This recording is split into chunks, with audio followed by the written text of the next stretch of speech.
Hello, dear chess friends. Welcome back. Batumi, Georgia. We have Women European Championship here, round number 8. And we are your hosts, Valerian Gaprindashvili and Sandra Djukic. Hello, Sandra. Hello, Valerie. How are you? Are we ready? Yes, we are always ready. What about you? I am always ready, and I'm looking forward to today's round as we are on 8th round, and hopefully it will be very interesting, and we will see what will happen. But as we are mentioning this, we can mention standings of the tournament. Yeah, definitely it's interesting. It's interesting. Something has changed in meantime. Whole tournament, the leader of almost whole tournament, the leader of tournament was Khnatishin Anastasia, but yesterday she lost a game against Vega Gutierrez Sabina. And she lost against Meri Arabidze. Yes, I'm sorry. Thank you. That's why we are here together. Yep. Exactly, against Meri Arabidze. So today we have 3 players with 6 points, leaders of tournament, Vega Gutierrez Sabina, Meri Arabidze, and Khnatishin Anastasia. They are sharing first place. And then we have 5, I would say, players with 5.5 points. Let me just go with the standings, just so I know. So we have Khnatishin, Arabidze, and Vega Gutierrez sharing, and then we have Unuk Laura, Zhepcova, Alexandra, Roberts, Elin, Ushenina, Anna, Badelka, Olga, and Fataliyeva, Ulviyya with 5.5 points, and then 13 players with 5 points. Yeah, I see. So our tournament went to the decisive stage, actually. Now each half of the point is actually decisive and most important, mostly in the top boards. So exactly, I think we can already start, as we see on the screen that the players, they already start the game. Unfortunately, I don't have moves for now. Maybe to reload? Yes, I just did it. Let's try. That's bad news. I just did it. I have no moves, not even on the single board. But let's see. Let's see. I hope that I will catch you somewhere. That we will have soon. Okay, that's a small technical issue. Yeah, we will fix it right now. Right, we can just remind our followers what happened actually in yesterday's round. And as we mentioned, Arabidze made a very important win against Anastasia Khnatishin. In a very tough game, by the way. Yeah? It was a game of the nerves in the end. Exactly. At some point we saw that maneuver with the knight, which was actually a wrong decision of Anastasia. Then we saw a great win, not so tough. It looked from this perspective that Sabina just had kind of easy game winning Ulviyya. Ulviyya made some critical mistake in the opening, and after Vega played very precise, it was just kind of... Yes, Vega made a very good game. Very good game Exactly. yesterday. We had also Vega here in studio yesterday, so I will also remind our followers that all interviews we are making here in the studio, if they didn't see, they can just go to ECU YouTube channel and to find them and to play them whenever they want. Ushenina made some, she won. She had actually great tournament, but she was unlucky with one of her games at this tournament. She made a draw. Did she lose any game? No, right? No, right. That's why I said that she had actually good tournament, but at the 6th round she made a draw against Anastasia Rakhmangulova, and she had much better, let's say, almost winning position. Nurgyul, she made a draw yesterday in... Did she make a draw at the end? Yes. It was a draw. It was that rook she had the advantage. She had the advantage, but okay, Rakhmangulova actually did great job trying to defend position she from did some her moment. best. She did Exactly, her best. exactly.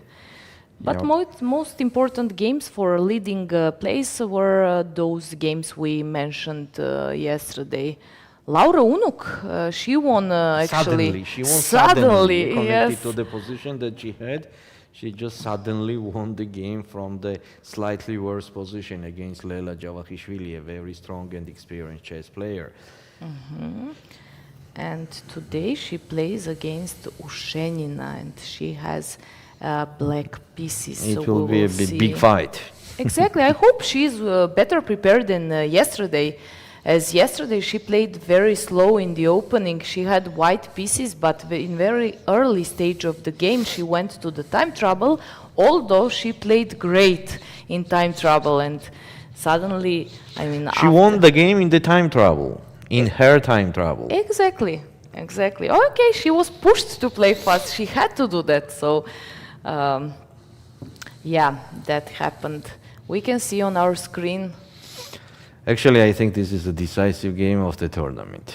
If there will be the result, if they tie, then okay. But if one of them wins, then it will be a very good chance to become the champion. On the same time, Anastasia Hnatyshin is playing against Olga Badelka, which is also quite experienced and a strong player. So it will be a decisive game on the second board also, but it from the point of view, I mean from the psychological point of view, it will be a little bit difficult, of course, for Anastasia to recover. But let's see, she is young, full of energy, and I think she can do that, so it will be a very interesting game. Actually, we have the very interesting games on each top board there, mostly on the board number 5 also, a very strong players, Monika Sochko against Ulviyya Fataliyeva, the 6th board, Nadia Toncheva against Mai Narva, also it will be a great fight. And so on. Nurgyul Salimova is playing on the board number 8 against Sophie Millet. Also, nothing is clear on this board at all. And we can see that Sabrina has again white pieces, which is kind of luck. Playing in the 8th round, so yes, because decisive. Meri is a higher rated and she had to change the color, right? She was white yesterday. And now I saw that on the board number 9 we have a player with 1986 rating from Armenia, Polina Kobak, which is playing against Olivia Kielbasa. It's interesting to take a look at her opponents that she played in this tournament, if she lose any game, and so on. Yes, that's interesting that she lost just one game, and that was in 3rd round against Mirzova Elmira. Mirzoeva, yes, sorry. That's the only game she lost, and she won Stavroula against Stavroula at the 4th round. Then she had 2 draws against Iglesias Yosha and Millet Sophie, and yesterday actually was a very important game where she won, and that's why she's playing on top boards. She won against Slivitska Alicia, so her performance is 24-83. That's very nice. And can you imagine how many points she gains here? Around 100. It's 164. 164. Yes. Oh, that's cool. And what is her age? Her age is 18. She's 18, either 17. She So was she's born in 2008, 2008. Yes, exactly. Well, good news for Armenian chess. Yeah, definitely. Mostly if she will win today also. That nobody knows. She is with the white color, and maybe it could happen. So unfortunately, we still don't have the moves. So maybe it's better to go for the technical break, as we have to refresh our connections. So dear chess friends, we will do I hope a very short break, and we will be back already with the games. We have some technical issues that we will fix, so see you soon. Stay with us.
So we are back and we fix our issue and we have the games on here. So let's start with the first board where Sabrina Vega is playing with the white colors against versus Meri Arabidze. This is a position. It was Sicilian definitely. Let's take a look how it was happening. E4, C5. Knight f3, e6. It seems like Sabrina Vega is better prepared as she has 1 hour 35 minutes against 1 hour 20 minutes for Meri. Okay, and Queen g4. This is an interesting move. I mean, here is different options with white. There is queen e2, there is queen f3, there is knight c3, but queen g4 is something different and the rare move. The best response for black is to play knight f6, and it happened in the game. Queen g3, d6, knight c3, knight c6, all correct. Bishop g5, h6, bishop d2, knight h5, queen f3, and knight f6. Long castle, so it means that Meri checked Sabrina if she is okay to do the draw, as if white plays queen g3 here. Here we have the same position as one move ago. Sabrina did castle, knight e5, queen g3 and b5. So many moves done. a3, it's slightly better for white. The options for black here is to play bishop b7 or even to take on d3 immediately. Queen takes d3 and even castle. A mutual play, what to say here? It's difficult to go in details for now, as nothing concrete is happening, but the position is with the mutual play. Let's see if Meri will capture on d3. Another option, as I told you, is just to play bishop b7. So the point is that taking on g7 does not make any sense because of rook g8, queen takes h6 and knight fg4. This is a strong move, and on queen h7 it's just amazing. King d7. That's nice. King d7. And it seems like it is more promising for black. f2 is hanging. f2 is hanging, queen is tucked. So white will not take. White will not take on g7. After bishop b7, they also have the options, which is king b1 or bishop e2. Even is interesting move. Okay, let's see what Meri will play. Next board we have Anastasia Natishin against Olga Badelka. What an unusual position. Let's take a look how it happened. So it was Scotch. Knight b3. Yeah, knight b3 is not the main move, but as we see, Anastasia loves to play this line. Queen e2, d6. Knight c3, a5, makes sense. a4. Knight b4, bishop f4, queen f6. Bishop g3. Oh, it could be the wrong direction already. Maybe it was better to play queen d2, as if black captures on c2, then it will be queen takes c2, queen f4, knight d5, queen g5, for example, and bishop b5 check. Nice. That's an advantage for white. So maybe queen d2 was actually necessary already to play, as bishop g3 is kind of wrong direction. The bishop on g3, I don't know if it is doing much there. So black would simply play bishop e6 and then do long castle. I think black's position is more promising. So Olga Badelka already has a good position in the opening. So as I already told you, it will be a very tough game for Anastasia Natishin. Next board we have Anna Ushenina against Laura Unuk. Here we have only 6 moves done. So it starts with absolutely different opening, but transposes to the queen's accepted gambit. And this is a position. Here is a lot of options for white. Here is knight c3, queen e2, even bishop d3, a lot of things. So okay, we will not go in details for now. Here, let's see what Anna will decide to play. Next board we have Aline Roberts against Alexandra Zhereptsova. And here also only 6 moves played. So Aline played knight c3. It's a what's the name of this opening? It's very interesting. It started with Sicilian, transposed to the some Spanish things, Italian things, and what will be in the end, I don't know. And knight d2, okay. Black can just continue with d6, why not? As white played knight 92? d2, it means it goes to f1, right? There is no more options. Right, and Then to to go on E3. e3, yeah. So here maybe I will play one clever move like this, bishop g4 to provoke f3, and then go bishop e6. Knight e3 and castle. Oh, it will be a very slow and long game. But you never know. Once we said never that, and know, it was yeah. finished almost right after. So Yeah, but connected to the position, this is what we could say. So let's go to the next board, where we have Monika Sochko against Ulviyya Fataliyeva. Ulviyya, as I remember, she lost yesterday. she lost yesterday against Sabrina Vega, Yeah, and it was really painful yeah. loss. She lost even without fighting, yes. She got in the troubles in the opening, and after that she got no chances to fight back anywhere. So this is the position what we have right now. Let's see. It was e4, c5, Sicilian. Okay. All good. Yeah, it's kind of very close to equal. This position is very close to equal. On knight f4 there will be bishop g6. I am okay to give another bishop also. And after taking on g6, I'll take with the h pawn. And here black does not have any big troubles. The position is equal. It is actually equal. So let's see. Let's see. This is the position we have right now. Instead of knight f4, maybe there could be another option also with bishop g5. But I will still play bishop g6. I think black just equalized this position, and the position could be very close to draw. It seems like that from the beginning. Next we have Nadia Toncheva against Mai Narva. Also a very beginning. It was also a lot of Sicilians today. Actually, on this tournament, a lot of Sicilians. I was mentioning this yesterday, that I'm Here it's a very bit surprised. interesting to take a look at the That means they want to opening play book. sharp chess. Yes. Here I think it's very interesting move to play c4 for black after knight f3 as it was in the game. It's black to move, and they are thinking in this position, so c4 is a very interesting move here. And on bishop c2 to play queen e6 check, and on queen e2 just knight c6. It does not look like black has any kind of problems in the opening. Does not matter that Mai Narva already thought almost 20 minutes. It's not a big deal, as the position is quite healthy for black, so they equalize in the opening.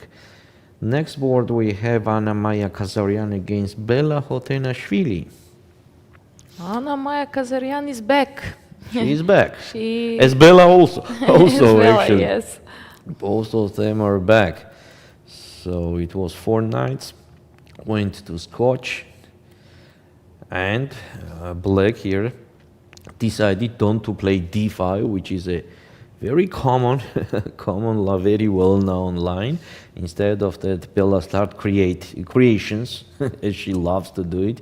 She played As we rook expect. e8, yes, rook e1, and d6, no d5 at all. So it means that she wants to play the complicated position. She does not want to simplify the position. Okay, Rojli, let's say that she wants to win. She wants to win, even with the black colors. Rook b8, queen d2, and this is a position. Queen d2 seems like not the best option. It was possible to play just a3 if black captures on c3, no problem. With this dark square bishop that the white has, they should be slightly better at least. So maybe queen d2 was just an extra and unnecessary move. So very interesting for black. What engine suggests is h6, and on bishop h4, g5, of course. Of course, the crazy things like that. And on bishop takes g5, bishop takes c3 first, b takes c3, take on g5, queen takes g5, king f8, queen h6, king e7, e5, d takes e5, rook takes And e5, bishop e6. bishop e6, rook a e1, rook g8, bishop c4, what a crazy line, queen d6, and This is crazy line. yes, just this is crazy. pure and engine line. white has compensation, definitely white has compensation. So, okay, h6 once, maybe, why not? And after bishop h4, but g5 actually makes sense, because after g5, if I make white to play bishop g3, then I am very good. I'm very good here. Knight h5, the move that we love. To grab that bishop. And black could be even more promising, with a more promising position. Okay, let's see. Bella is thinking in this moment, so more than the h6, she has another option like bishop a5 to attack the b2 pawn. And in case of queen c1, then play h6, bishop h4. And do you know what's the suggestion of engine in this position? Knight e4. No. No, queen is not on queen, d2. yeah. Sorry, because it was on King d2. f8.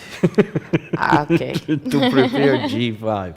Okay, that's actually a little bit crazy, but I will not be surprised if Bella will play the move like that, because she can. She can. This is her strength. This is her the strong side, let's say so. Okay. So it's a mutual play. Let's go to the next board, where we have Nurgyul Salimova against Sophie Millet, and a very, very well-known structure with the Catalan defense. It is just the beginning of the game and beginning of the fight. So it's a mutual play. Okay, what to say here? The people played these positions maybe a million times. So for now, there is nothing to analyze in this position. Next board, Polina Kobak against Ulviyya Fataliyeva. Let's see, Ulviyya has 1.5 hours versus Polina that has 1 hour 9 minutes. So Polina is the one we said that with 1987, something like that rating, playing against a very strong Ulviyya Fataliyeva. So that's how it was happening. The Ragozin with queen a4 line, castle, bishop d2, queen e8. As I remember here, d takes c4 and bishop d6 is kind of main line. And later to push e5. Instead of that, after bishop d2, black played queen e8, queen c2, take, e5. Here I think Queen e8 a3. threatened knight d4, yes? Yes, yes, the threat here is knight takes d4. That's why queen And goes then back. queen takes e8, then knight takes f3 check, pawn takes, and then take the queen and the pawn up. Yeah, and So if that's queen why b4, white, knight c2. White played queen c2, d takes c4, and here the best option, maybe it was to play a3 first. And on bishop c3, just sacrifice that pawn, and on b5, play a4. But it's obvious that queen e8 is preparation, yes? Yes, that's definitely preparation with a 1 hour and 29 minutes on the clock. So it was bishop takes e4, e5, and it seems like black equalized the position. The options for white is to do long castle or short castle, either of them. So let's consider long castle, which I like more. e4, knight g5, bishop f5, and something like h4, for example. It will be an interesting game. It will be an interesting game. Let's see how Polina will react on e5. Next, we have Claudia Coulon against Anastasia Rakhmangula. What an unusual position. What's going on here? Let's take a look. Seems like everything starts as planned, King's Indian. And h4. h4 also a very famous move in this tournament. Exactly, whole tournament. H4, King's C5, Indian, Greenfield, C5. and even if something else, H4 comes. Yeah. So Okay, it's never pleasant. I hope we will never see in this tournament the first move H4. We will not. I don't think so. It can Yes. happen, but I don't think so. Mostly on the top boards. Mostly on the top boards, yes, we don't expect this. A6, A4, take, E6. Okay, that makes sense that E6 is a little bit early to play, maybe bishop A6. So I think the black has enough compensation here. This is kind of typical position, but with the pawn on H4. I don't think that H4 is helping white much. So bishop A6 makes more sense. Instead of that, black played E6, take on E6, bishop takes, knight F3, and D5, another very brave move. What's going on after E5? On knight E4, there is just castle. Okay, so it seems to me just pawn up for white. On knight G4, bishop G5. Just to protect and late. Bishop G5? Yeah, first, and on queen A5, then castle, because I don't think it is hanging in case because of take, bishop E7 take. No, knight takes D5. That's also why we D5, played bishop yeah. G5. And it seems like winning already. So bishop G5, the point is exactly that, to attack the D5 pawn, to capture the D5 pawn actually. To remove the queen from D file. Yeah, so what is Anastasia going to do on E5? I mean, okay, it's not so unlogical as white's king is still in the center and black developed almost all pieces. But it doesn't work, obviously, at this it means concrete that she will play knight position. E4. It seems like the only move. Knight E4, just castle. On knight D7, just bishop F4. White is just pawn up, you know? Yeah, just pawn up. Pawn up. I don't see any compensation here for black. Let's see if Claudia will play E5. Okay, another option is to take on D5. Let's consider that. What's going on there? Take on D5, knight takes D5, knight takes D5. Engine says that trading the queen is even better here for black. So take, and here we are, H5. That's why H4 was played. That's why, yeah. But here I think black has the compensation. Knight C6, well, for example. Exactly. Knight has to be developed. Here black definitely has the compensation. So E5 seems most obvious. E5, and immediately we're just with the pawn up without any compensation. It seems like that. Next board. Let's go to the next board. Dinara Wagner against Jana Schneider, and of course we were waiting for the time on the clock. It's not surprising that Dinara has 1 hour 27 minutes, so she thought only 3 minutes on the past 15 moves. And the last move was f takes g3, which is the best option for white. It is better than h takes g3. So after f takes g3, maybe white's position is a little bit more promising as they are pressing on the f file, and there is no danger on the on the white king at all, since they have that kind of very strong defense with the 3 pawns ahead the king. So white is slightly better. Let's go ahead, and we have Yosha Iglesias against Natalia Buksa. And also a very well-known situation with the mutual play, nothing much here we can say, and Alina Danielian against Anastasia Avramidou. How it happened? What is this?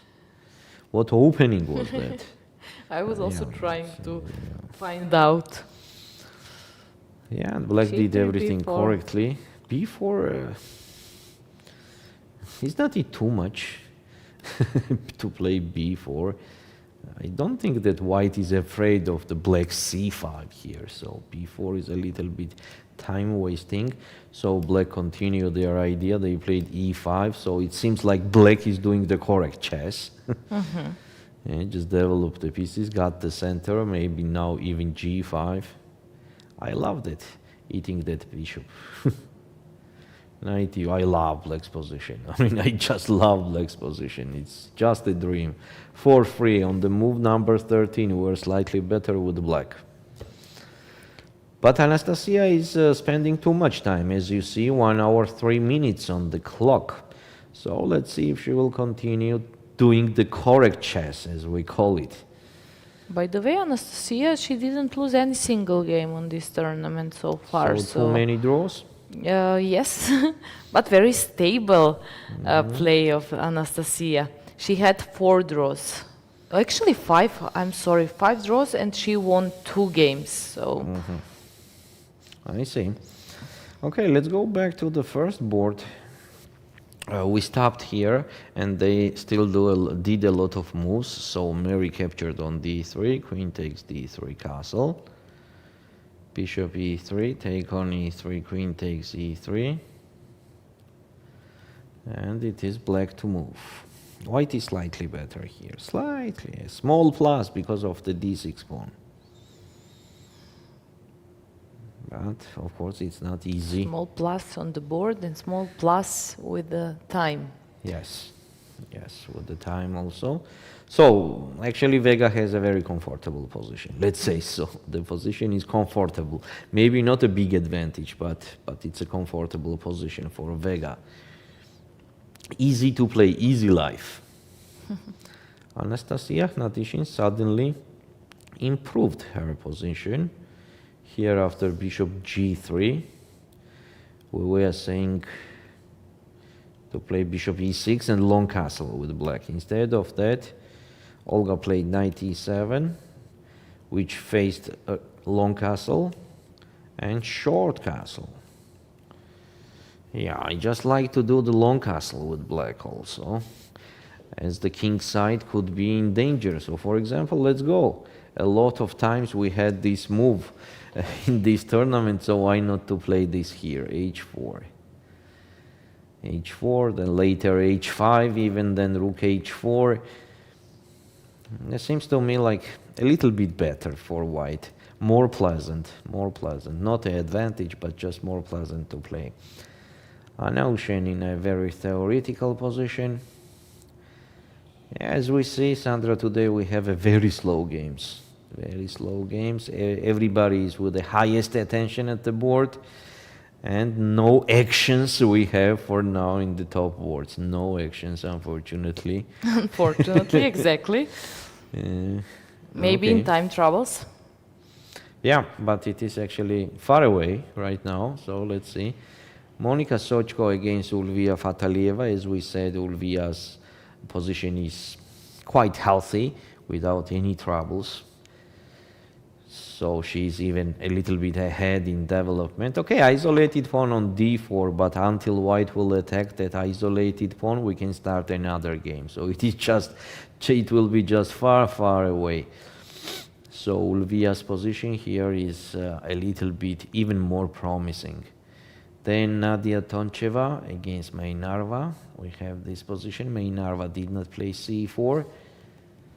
We were saying c4 here. Instead of that May played g6. And after castle, she played bishop g7 and a4. This is a position for black. We can suggest to continue just with the simple knight c6, as I don't think a5 is too dangerous. We can go back on d7 or d5. Actually, okay, let's put it on d7. It's a mutual play. Next, where to go? Everywhere we see that the positions are equal. Claudia Coulon got the advantage as she played e5, as we are considering. She played e5, and yes, she is slightly better here. Exactly. We already know what is happening here, as we are considering that move for a long time. So white has a clear advantage. The clear advantage. Dinara Wagner after f takes g3. Jana Schneider is still thinking.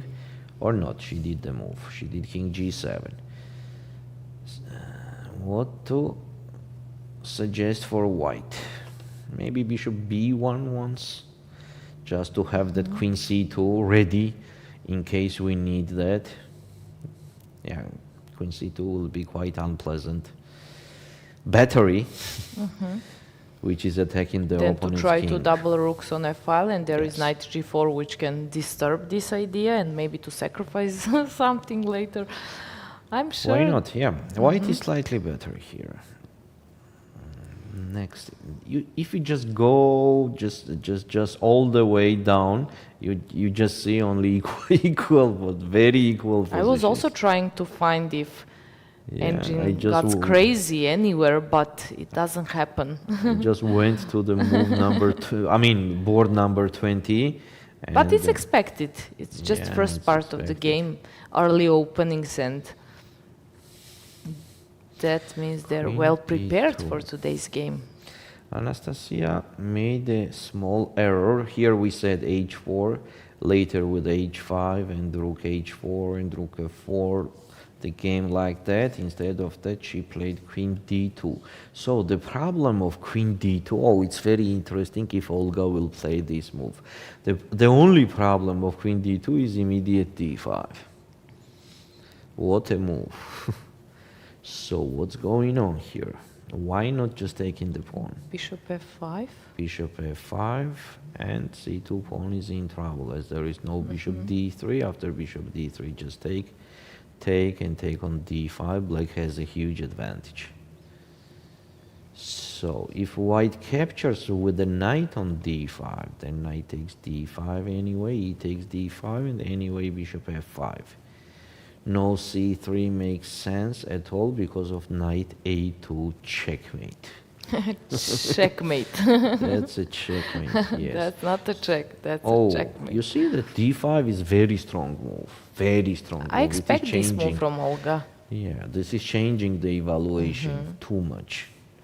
So the engine says that the only move is queen f4, but believe me, doing queen f4 is a tough mission. And still, after queen f4, black is slightly better. Just take on e4, knight takes e4, and bishop f5. Of course, black is slightly better. It looks like very easy to play with Yeah. black pieces. But what are options for black if not d5? Just bishop e6? Something like that? Because either E6, bishop has to yes. be moved, either d5. Bishop e6 is an option, yes. And knight d4. So we expect one of... Let's see. I These think two here moves. Olga will take her time. She has 1 hour 20 minutes, so she will take her time because it is one of the critical positions, the first critical position in the game. So what's happening here? Bishop b7. Let's take a look. By the way, we have a poll. What are your predictions for today's top board game between Sabrina Vega and Meri Arabidze? Yeah. So it's on our channel, and let's see how people will vote and what are their predictions about this game. I'm betting on draw. What about you? I am not betting on draw. That's No? all I will say. Okay. So if draw, then I am the winner. If any of the results, you will be I the think winner. what we had so far one bet, and you're leading with 1-0, but I Yes. cannot remember what was about. I also I should not don't. even remind you. So that can be our second bet. So you can also, dear chess friends, be active. You can be active on the questions we have there. That what do you think in this game will happen? So I think it will be draw. Okay. Next, Olga Badelka is still thinking. Anna Ushenina, same position. Eileen Roberts, the same kind of position. Monika Sochko, the same position. Nadia Toncheva, the same. Bella Khotenashvili. After queen d2, she played h6. Did she play h6? I don't think so. No, she did not play h6. She is thinking. She is thinking after queen d2 move. This is the current position on the board. Next, Nurgyul Salimova against Sophie Mille. Polina Kobak. What happened here? So after e5, Polina captured on e5. Knight takes e5, bishop e2, knight takes f3. And which piece to put on f3, pawn or the bishop? Good question. Both of them is possible. As if we are going to do the long castle, then g takes f3 is also possible, right?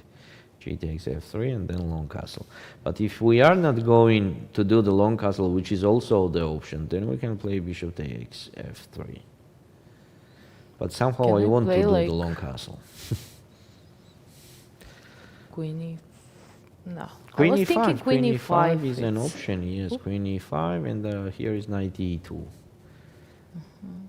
Bishop f5, queen c1, bishop takes d2, queen takes d2.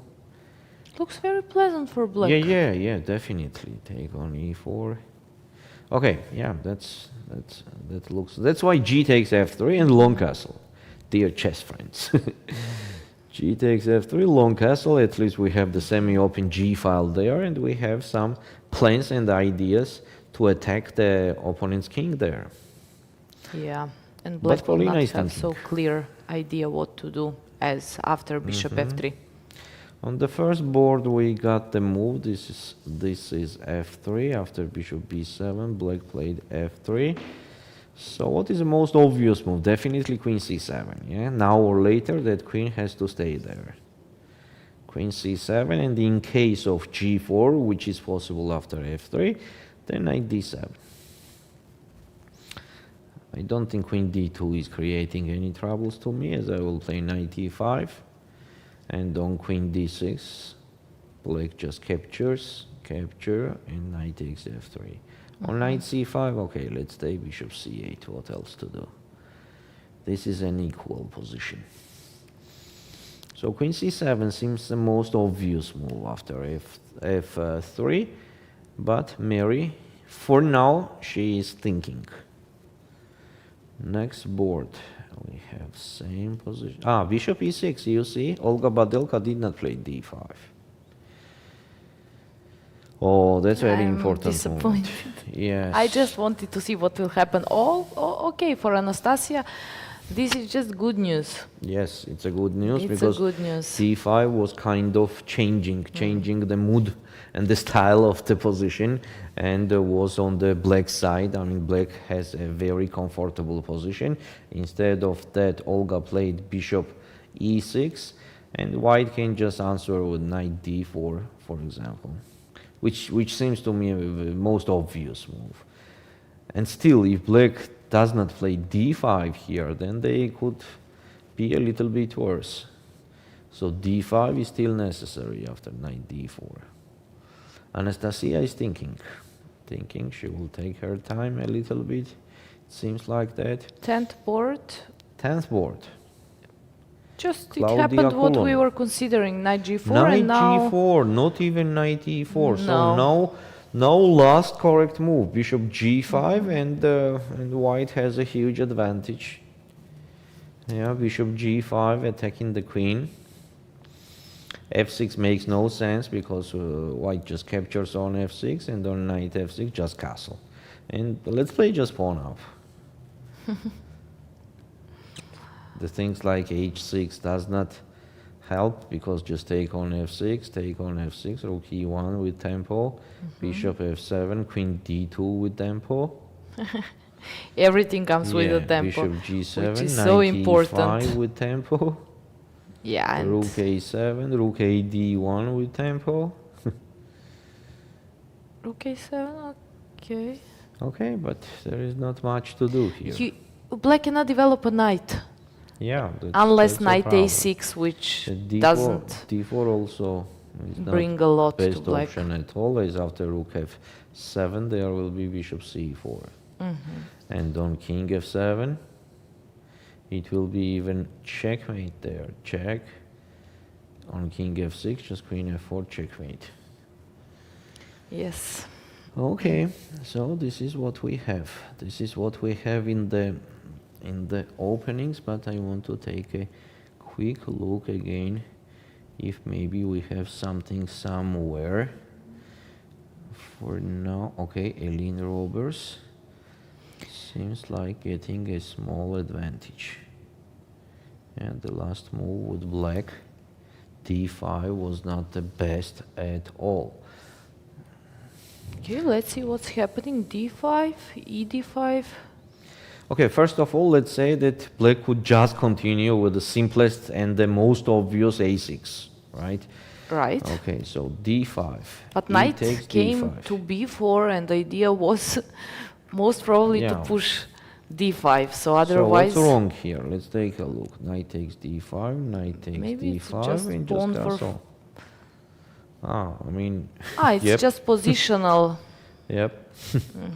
White is kind of more ready to open up the position here. The white's pieces are more ready than the black's pieces. Okay, Sandra, we review most of the openings of the top boards, and I think we can do the short break now and already be back soon on the same time. And on the same time, I hope that we're going to have more actions in the games. So I see you agree. soon. Stay with us.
Hello one more time, and we are back again from the Women European Championship, Batumi, Georgia. We are your host, me, Valerian Gaprindashvili, and Sandra Djukic, and we are ready to continue.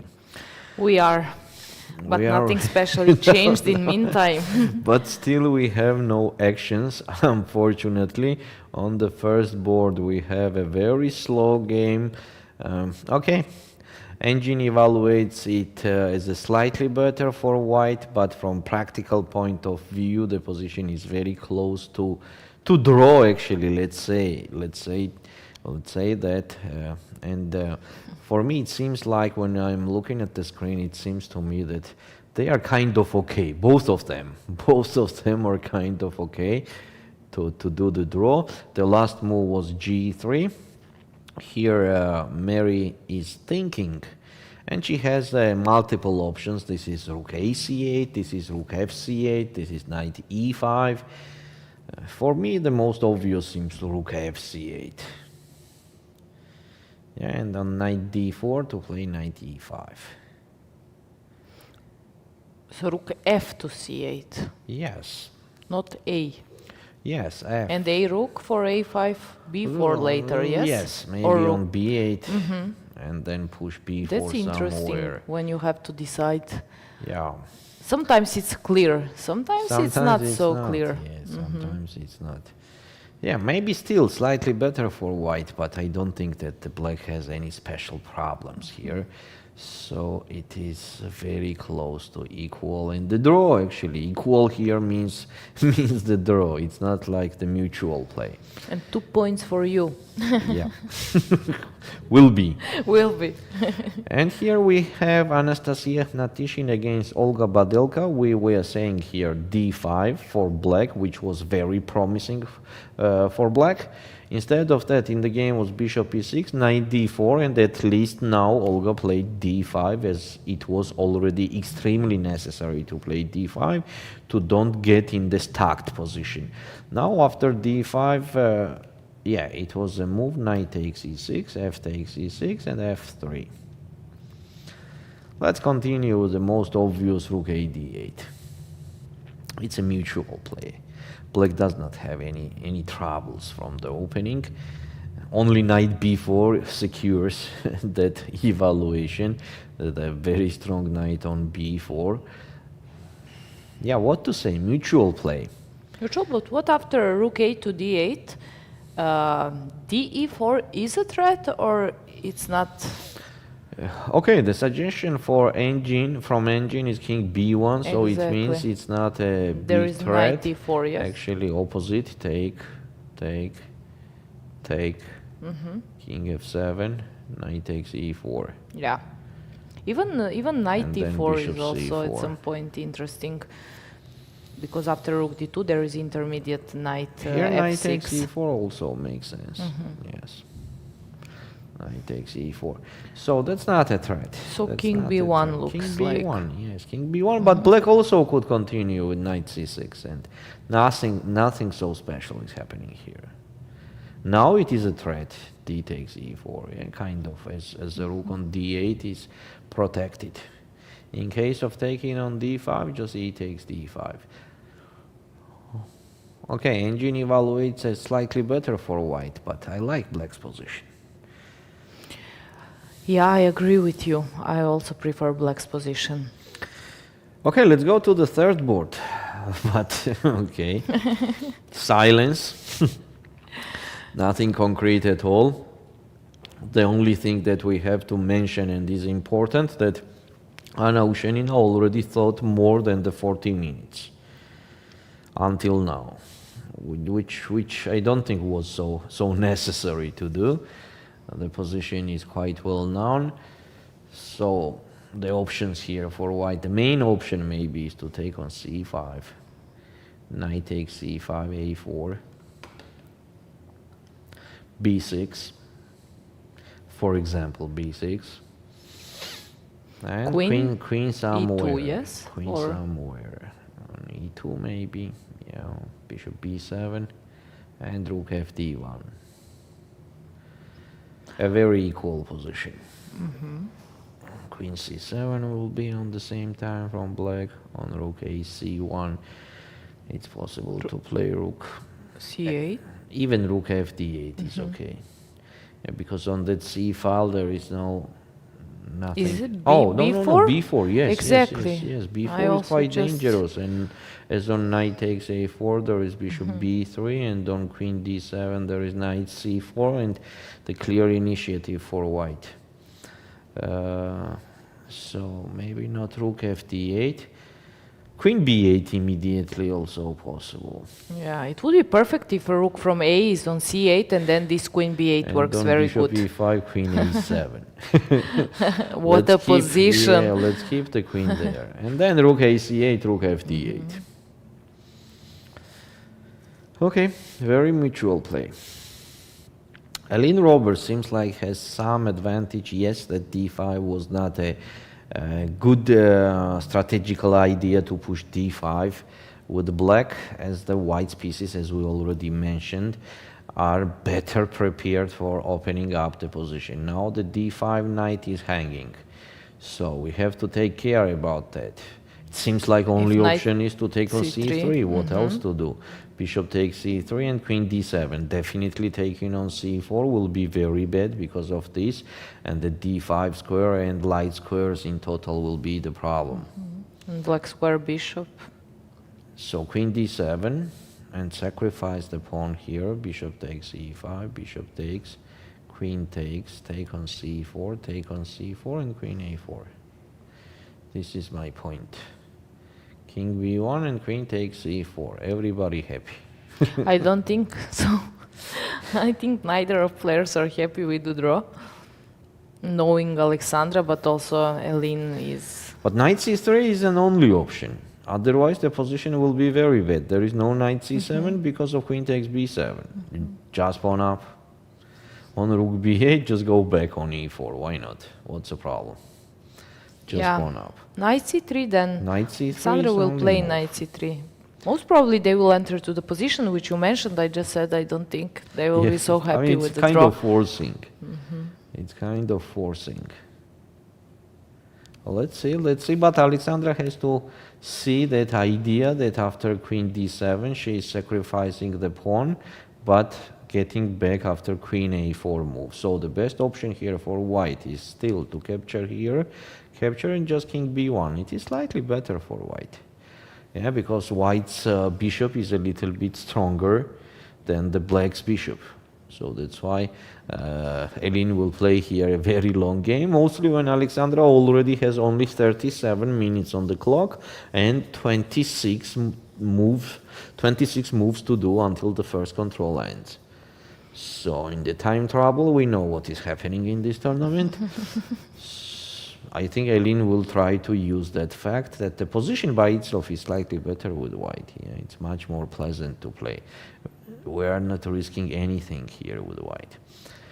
Monika Sochko, we are saying that this position is absolutely quiet and slow, and suddenly everything starts hanging. But still, black has to be better prepared for these actions. So, for example, bishop takes d3. Now That's f takes interesting. e5, then take on f1. E takes f6, and I have a very strong rook d5. On f takes g7, rook c8.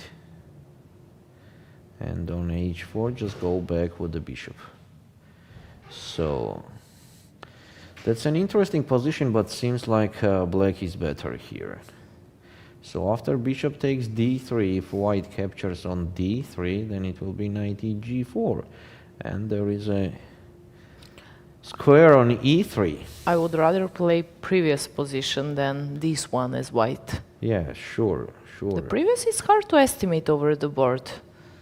You have to calculate and to see concrete position and then to estimate. Move.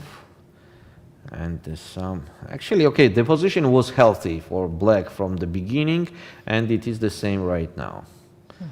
f4, Ulviyya is thinking, and I think she will take on d3. Another option is knight takes d3, which does not make any big sense actually for black, because this is absolutely Because of the okay. bishop on g6, which is like a big pawn which is in danger. The big pawn is in danger. mature pawn. Yeah.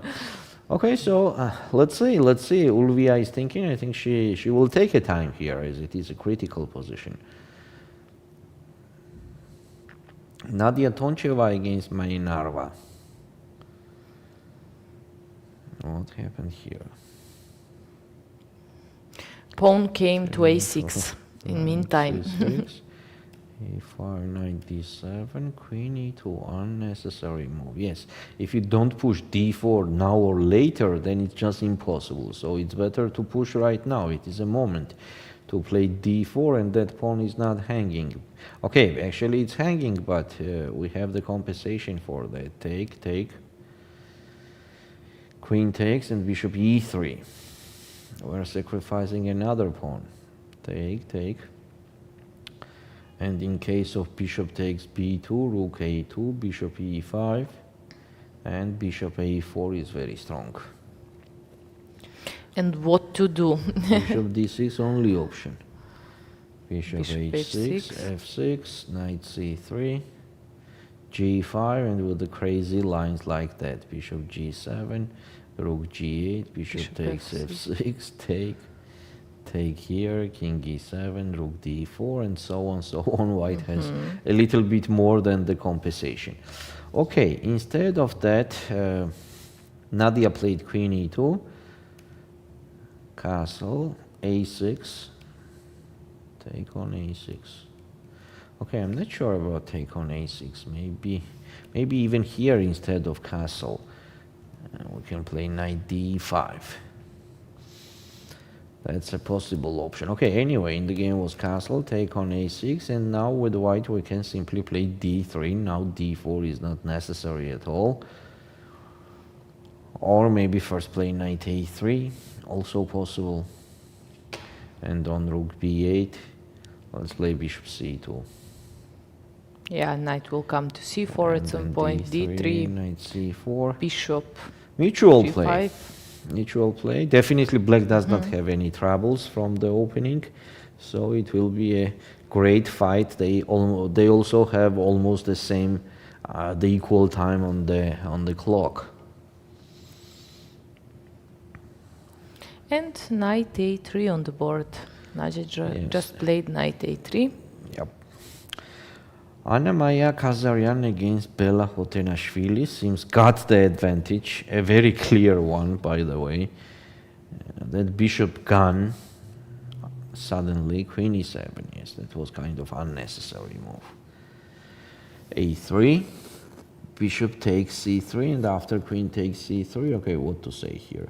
White has a guaranteed position till the end. The dark square bishop is doing the job that nothing else could do on the board. So white can do whatever they like. They have a lot of options, either f4, f3, rook a d1, just to improve the pieces. Yeah, white has an advantage for free. Maybe it's not a big advantage, too big, but it seems like forever, because nothing gonna stand against that bishop, the dark square bishop. So white's position is way more promising. Next board we have Nurgyul Salimova against Sophie Mile. Knight bd7 was the last move that Sophie played, and maybe it was not the best option. It was better to capture on c4 already. And in case of capturing, then bishop takes c4, knight e5, and okay, let's go back. At least to be pawn up. At least. Yeah, because after knight d7, it is very important c5 happening in these kind of positions. That c5 is very important detail. And in case of b4, as there well. is knight a4, bishop b5, and a3 is very strong. Seems like white has space advantage and... Yes, the more promising position. If shortly, white has more promising position. Next board, Polina Kobak against Ulviyya Fataliyeva. And she took on f3 with the bishop. That's not good. That we don't like. That we don't like. We mentioned that we like to take on f3 with the g pawn. Instead of that was bishop takes f3, queen e5, strong move, castle, bishop f5, e4, and just bishop g6. On g3, just rook f e8 is possible. I like black's position here. I like black's position. Black position is Promising. Yes. King is safe, and no problems. All pieces correctly developed. Yeah, let's see what is Claudia doing, by the way. Claudia is pressing. That's the only action position. She is pressing. Oh, such a big advantage. Such a big advantage. So what happened there after bishop g5? f6 happened. So just take and bishop takes. Okay, castle, why not? White is just pawn up. And also the b8 knight is in trouble. It is very difficult to develop that knight. White's game is very simple, just rook e1. What to suggest for black here? Bishop f7, for example. Rook e1. And rook a7 to improve at least something. Here we have a very interesting ideas connected to b4. The typical thing against the hanging pawns, as c3 knight is not hanging because that bishop is pinned. So, for example, c takes b4. Now we are with the equal material. Knight takes f6 and knight a2. I want to be pawn up again. Yeah, just risk-free for white. I mean, a very big advantage. Very big advantage. Claudia Coulon is having a very big advantage, and this is the only one board where some actions happening. All other boards we have very slow. Here after f takes g3, king g7. Dinara played bishop b1 as well. We are no, she didn't do. King g7, yes, bishop. No, wait a sec. Wait a sec, what's going on? She is thinking for 45 minutes in this position. Can it be true? Obviously. 45 minutes. Yeah, we can see on the screen. It looks like that. Yes, but 45 minutes is too much. Yeah, but as I mentioned once, when you sit over the board, time just flies, but you don't feel it till the moment you're really in time trouble. And okay, she has to make a clear plan, I would say. Still, 45 minutes seems to me too much. It If you is too don't much. get something good in 15 minutes max, then the rest of you are using the time is kind of just running around and be on the same place. 45 minutes, people is ending up the game. That's too much. But not here. Not here, yes. Yeah, we were mentioning bishop b1, Yeah, seems like which is bishop always b1 useful, the best. just to have this queen c2 in the pocket. And then, as we mentioned, also maybe to double rooks at some point to f-file. But it seems nothing is... Okay, bishop b1 and then, I don't know, rook a to e8 maybe. Yes, rook a8 and rook e7. And what Black's then? position is That's quite the solid. problem. It looks like very solid, but what to do next? Yep. Okay, it's your turn. About what? After To rook make a8? a move now for white. Okay, if I play bishop b1, let's do queen c2. Still you will go to c2. Maybe rook e7, a3, rook fe8, b4, for example.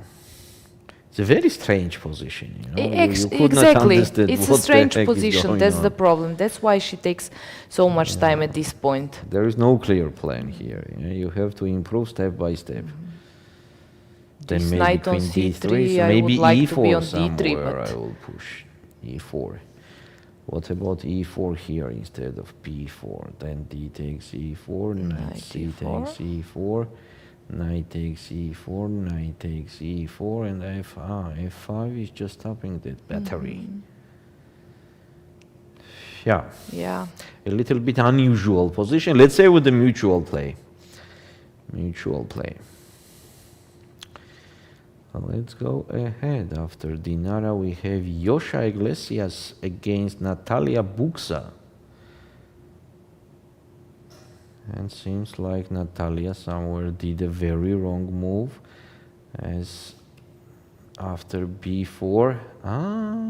What an interesting moment. She took on b3 here.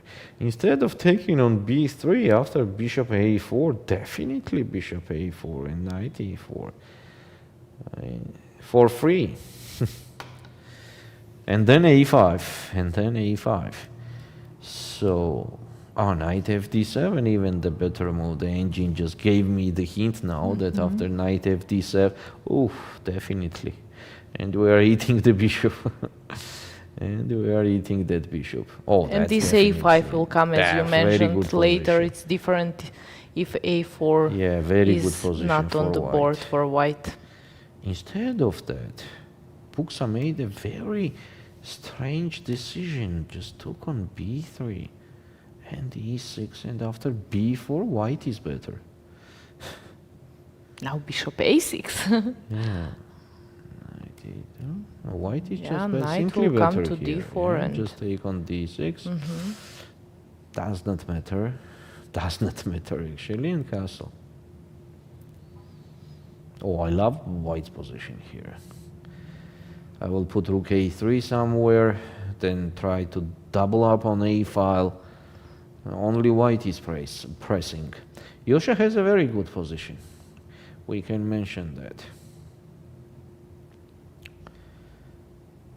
Okay, Elina Danielian against Anastasia Avramidou, the same kind of position where black is slightly better. Nothing concrete is happening. Nothing concrete is happening anywhere. Okay, here was rook ac8. I was suggesting rook fc8 in this position, but Meri decided to play rook ac8, knight d4, knight d5, rook g1, and seems like knight c4. On the same time, knight c6, maybe trade those knights. Also makes sense.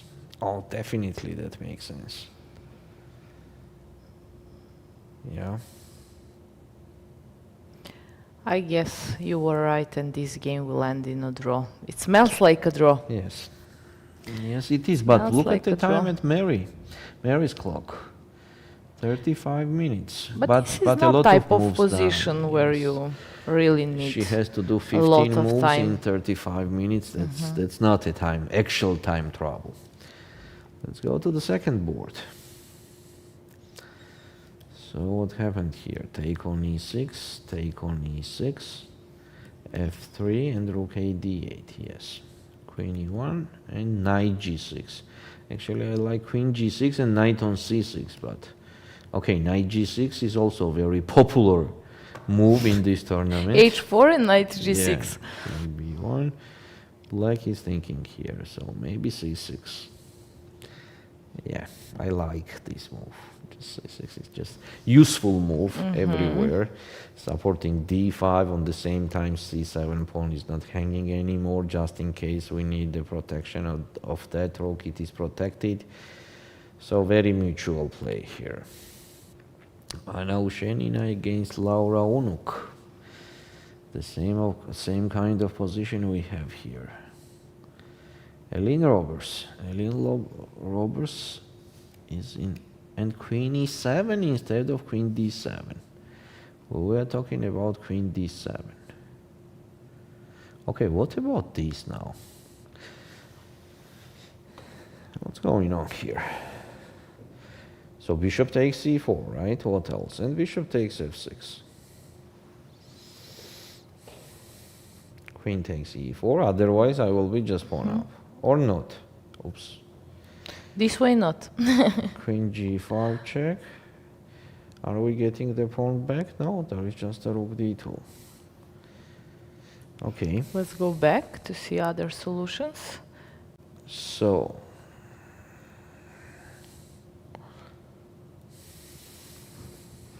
nothing. Bishop e5 actually works good for white. So bishop takes c4, bishop takes f6, and queen takes e4. F takes e4, bishop takes d3, rook takes d3. The pawns are equal, but rook g3 check. King h8, rook d1, and on rook d8 I'll play rook d5, right? No, Right. rook takes d8. Seems like engine is on fire. And it is going Thanks to God. the pawn's end game that we definitely could not calculate here in advance. What's going on in this pawn's end game? It's gonna take about half an hour to think. Engine is saying it's just winning for white. Okay, we agree. What to do, we are agree. So anyway, it means that Elin Roberts' position is better. She is better here. Monika Sochko. Oh, and happened what we were considering. Yeah, it Exactly happened. the I saw in same thing meantime happened. that I had to check. I was just too curious. So bishop takes d3, Ulviyya played, take on e5, take on f1. And here Monika is thinking, what could we suggest here for Monika? Maybe just taking on f1. Taking on f1 and then knight g4 or d5.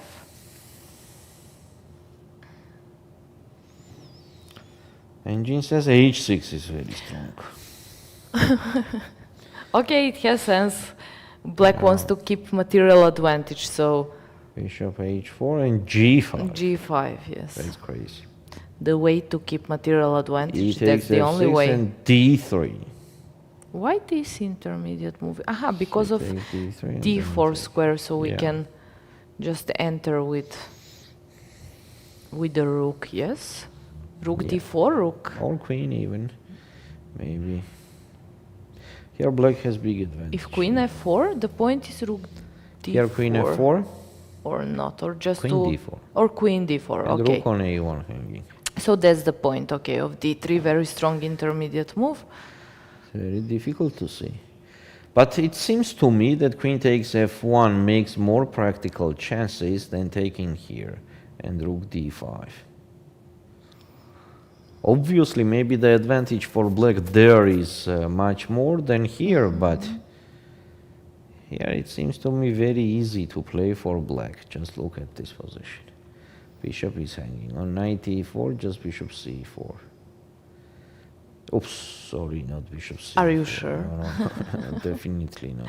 Yeah, knight f6 is... Rook f5 is a an threat. option, and bishop takes g2 is an option, and rook f5. Yeah, this is It's a very good position. better Then and queen very good c6. for black. Then queen c6 is coming. Let's go to the next board.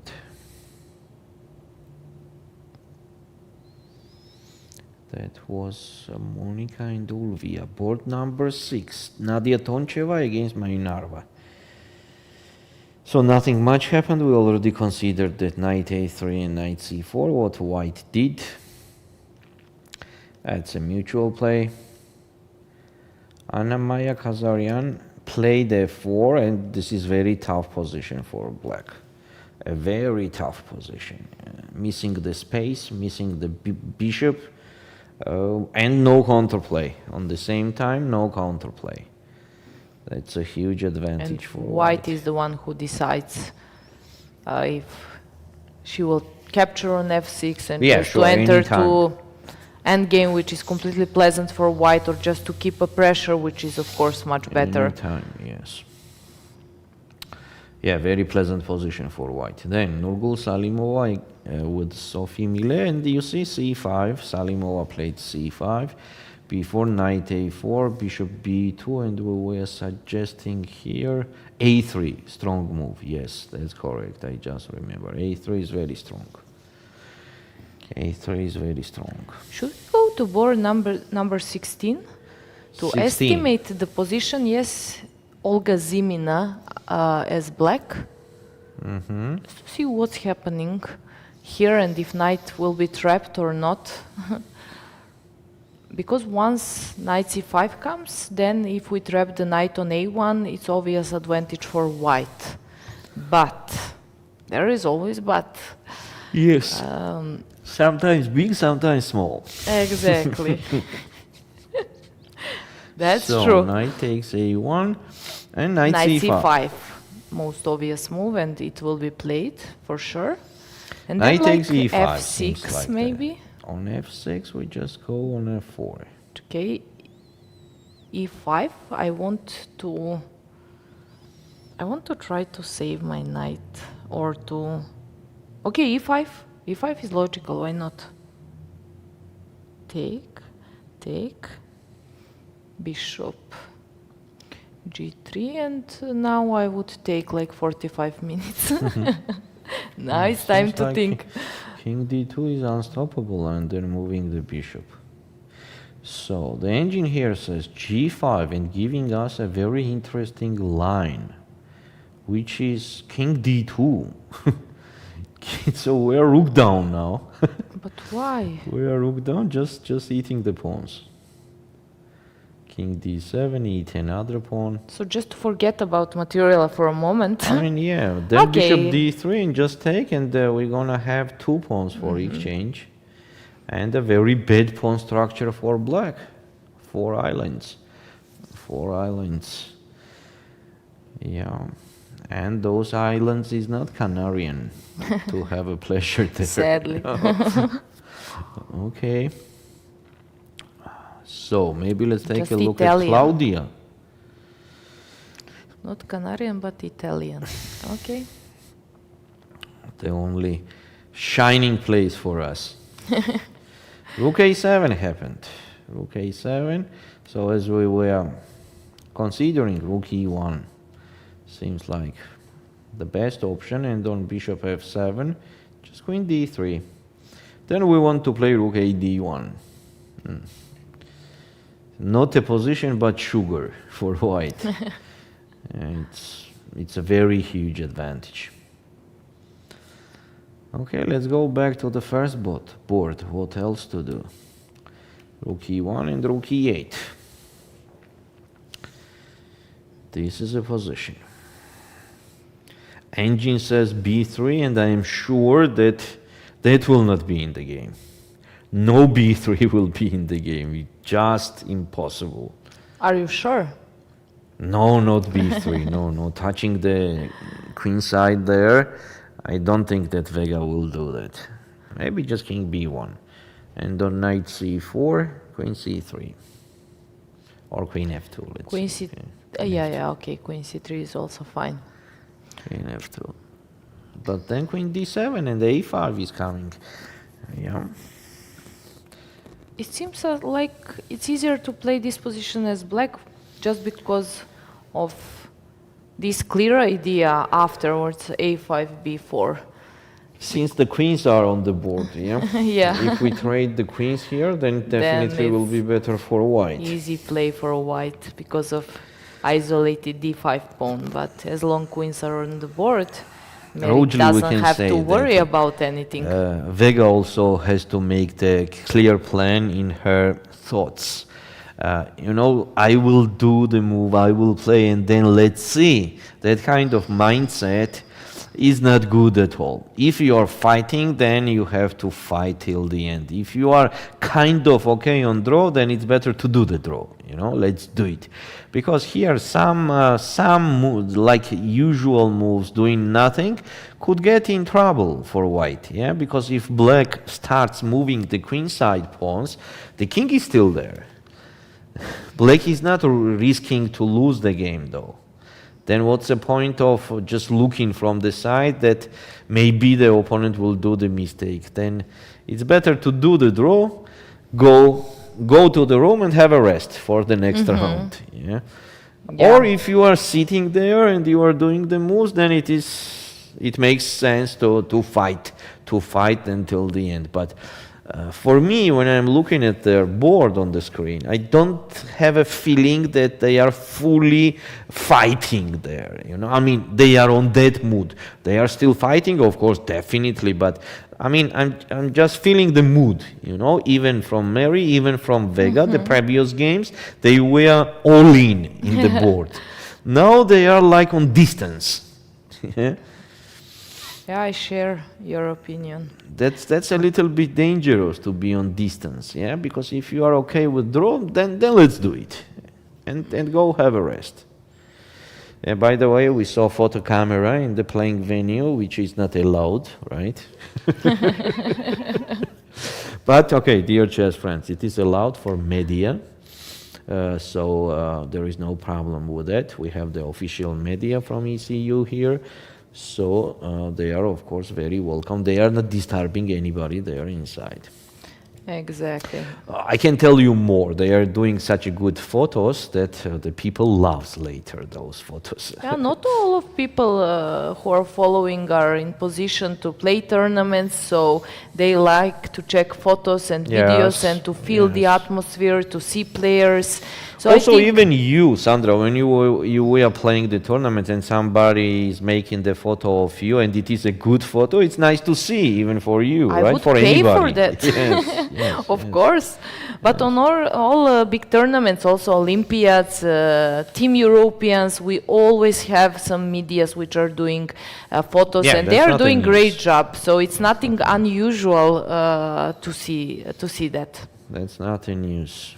And you know what? Again, dear chess friends, if to don't do the photos during the game, which are actually interesting to see, then when to do? Then you tell me, yeah, which will be the best time to do the photos, while having a breakfast or dinner? No, right? So at the board, they are the most interesting and beautiful photos. So that makes sense. That makes sense. Yeah. Nobody is protesting that, yeah. Nice. Until if some photographer is not making the photo just in front of you on the time trouble, then of course. But when it is doing, when the photographer is doing his job, like you even don't understand and don't feel it at all, then why not, right? And trust me, while you sit over the board, you don't see this. Yeah. You don't see anything what's happening, like. Unless, as you said, it's something like that, paying attention on everything. But I think the professional photographer means that he or she is doing the job like nobody is disturbed. Okay, so we have such a quiet games and slow games. We start talking about the, different things and photos. Okay. Fourth board, Ulviyya is doing a great job today. That's not fourth, right? Fourth is Elin, which has a huge advantage already. A huge advantage. Look at this. What Alexandra did. Yeah, Bishop takes c4. Fifth board.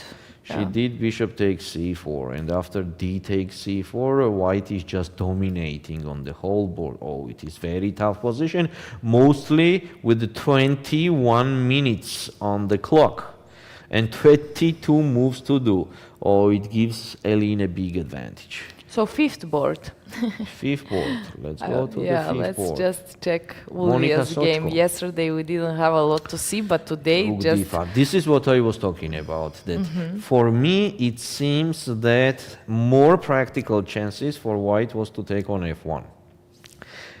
Okay, engine evaluates it as a bigger advantage for black compared to e takes f6, but one more time, I already mentioned that from the practical point of view, from the human chess, it is much more easier to play for black. They don't have such a big advantage, but it is kind of easy, super easy life. After rook d5, it is just an easy life. So, as we see, Ulviyya has a very good chances to win this game. That would be great for Ulviyya after yesterday's game, and yeah, a good recovery. Exactly. Then 3 more rounds, and still she's there. She's there. Yeah, she's in the tournament. In the battle for a medal, and so Anna Kazarian holds the big advantage against Bella Khotenashvili. Very tough position to play for Bella. She should not give that bishop on c3, definitely. Nurgyul Salimova, she missed something after she did a3, which is a good move, and on 98, 91, no, she did not miss something. I was wrong. Everything is correct. Yeah, white has to be slightly better. Let's take a look at this. And bishop I will first take on e4. I will not take there. I will first take on e4 and then take on a4. Yes, this is what I like. But still, of course, here the whole fight and game is ahead. Nothing is clear for now. Here also, Claudia is thinking after rook a7. No, she played. No, she's thinking. This is my move. So rook a7 was the last move, and Claudia is thinking here. Dinara, did she play the move? Should we bet? I just forget I just about get it. her. I was checking games, maybe to suggest something. Here and we are. Bishop b1. Bishop It b1. could be played. I think Bishop b1 could be played in 1 minute. I agree. I'm sure in a blitz game she would just play Bishop b1 very fast. Do you know how much did she think? 56 minutes. And she didn't realize. I mean, 56 minutes, almost 1 hour. Almost it's too 1 much hour. Yes. for this level of Yes. games and opponents and tournament. much. It's too much. You can fall asleep. You cannot afford usually that, but you can fall asleep. Yeah, actually, 1 hour there without doing the move. Okay, I will Maybe be. she gets some rest. Maybe she slept a little Maybe bit. she slept. We could not see, you know. Okay, so next. Who we have next here? Yosha against Natalia Vuksa. Yosha is slightly better here. Elina Danielian slightly worse. Okay, let's go to the first board again. What to do? We are looking for in actions, but we can't see them.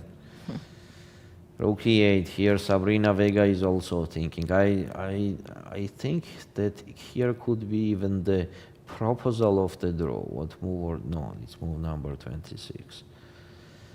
Yeah, because she's starting in too much. Okay, Anastasia Natishin. What did she do? She did king b1, which is absolutely correct move. Rook d7, unclear for me. Knight a2. Yeah. White seems like improve a little bit.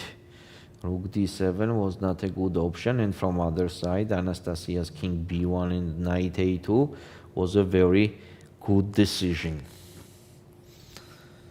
Let's go to the board number 3. Okay, go back. This the same position. Here Elin has a very big advantage, very comfortable position.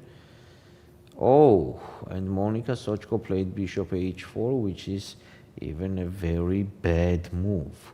After simple bishop c4 and on queen g4, g6, there is nothing dangerous for black, and black is just...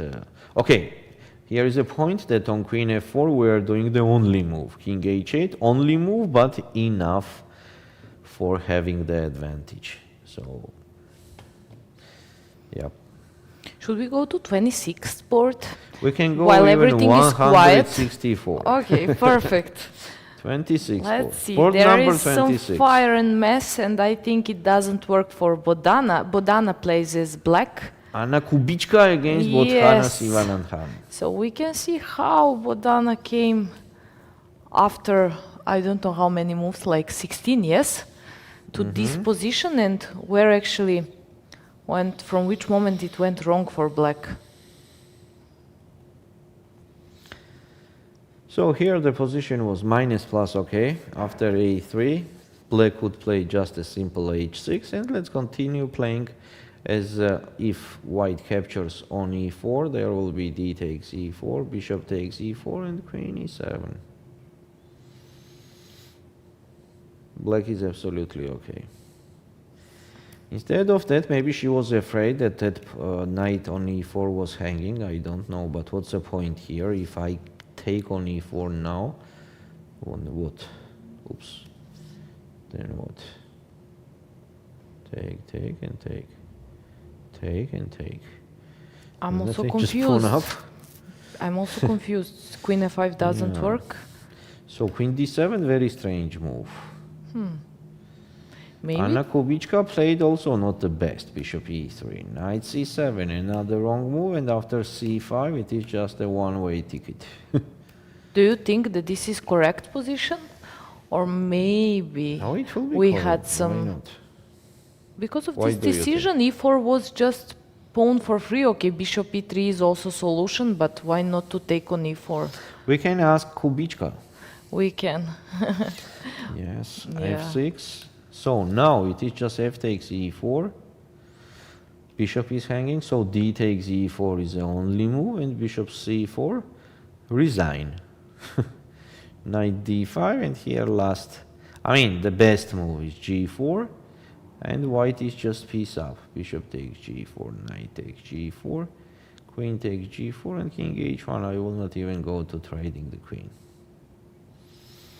Yeah, not the best tournament for Bodana. She's losing Yeah, 25 rating points. She lost the first game or second. She I lost don't second remember. game. That was the opening. We had also in the seventh round. We were discussing about that rook lift, rook a6, rook g6, and she lost against Hrizilova Sofia.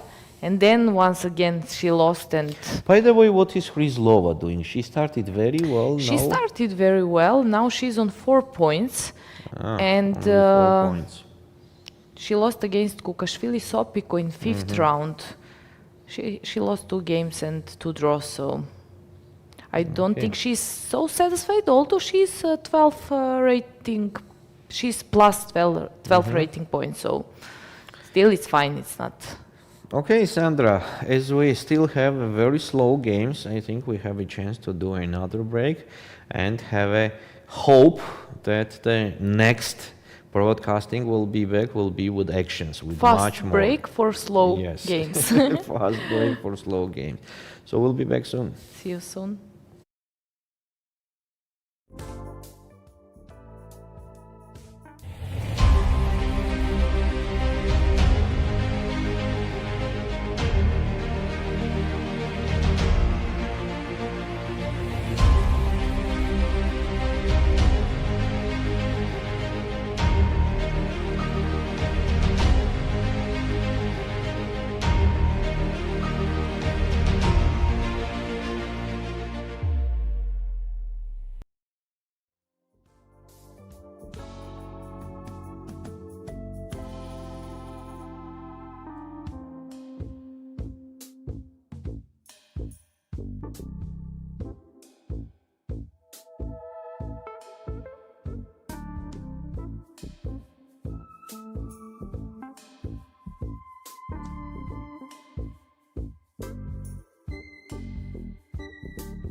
Hello and welcome back. We have a Women European Championship here in Batumi, Georgia.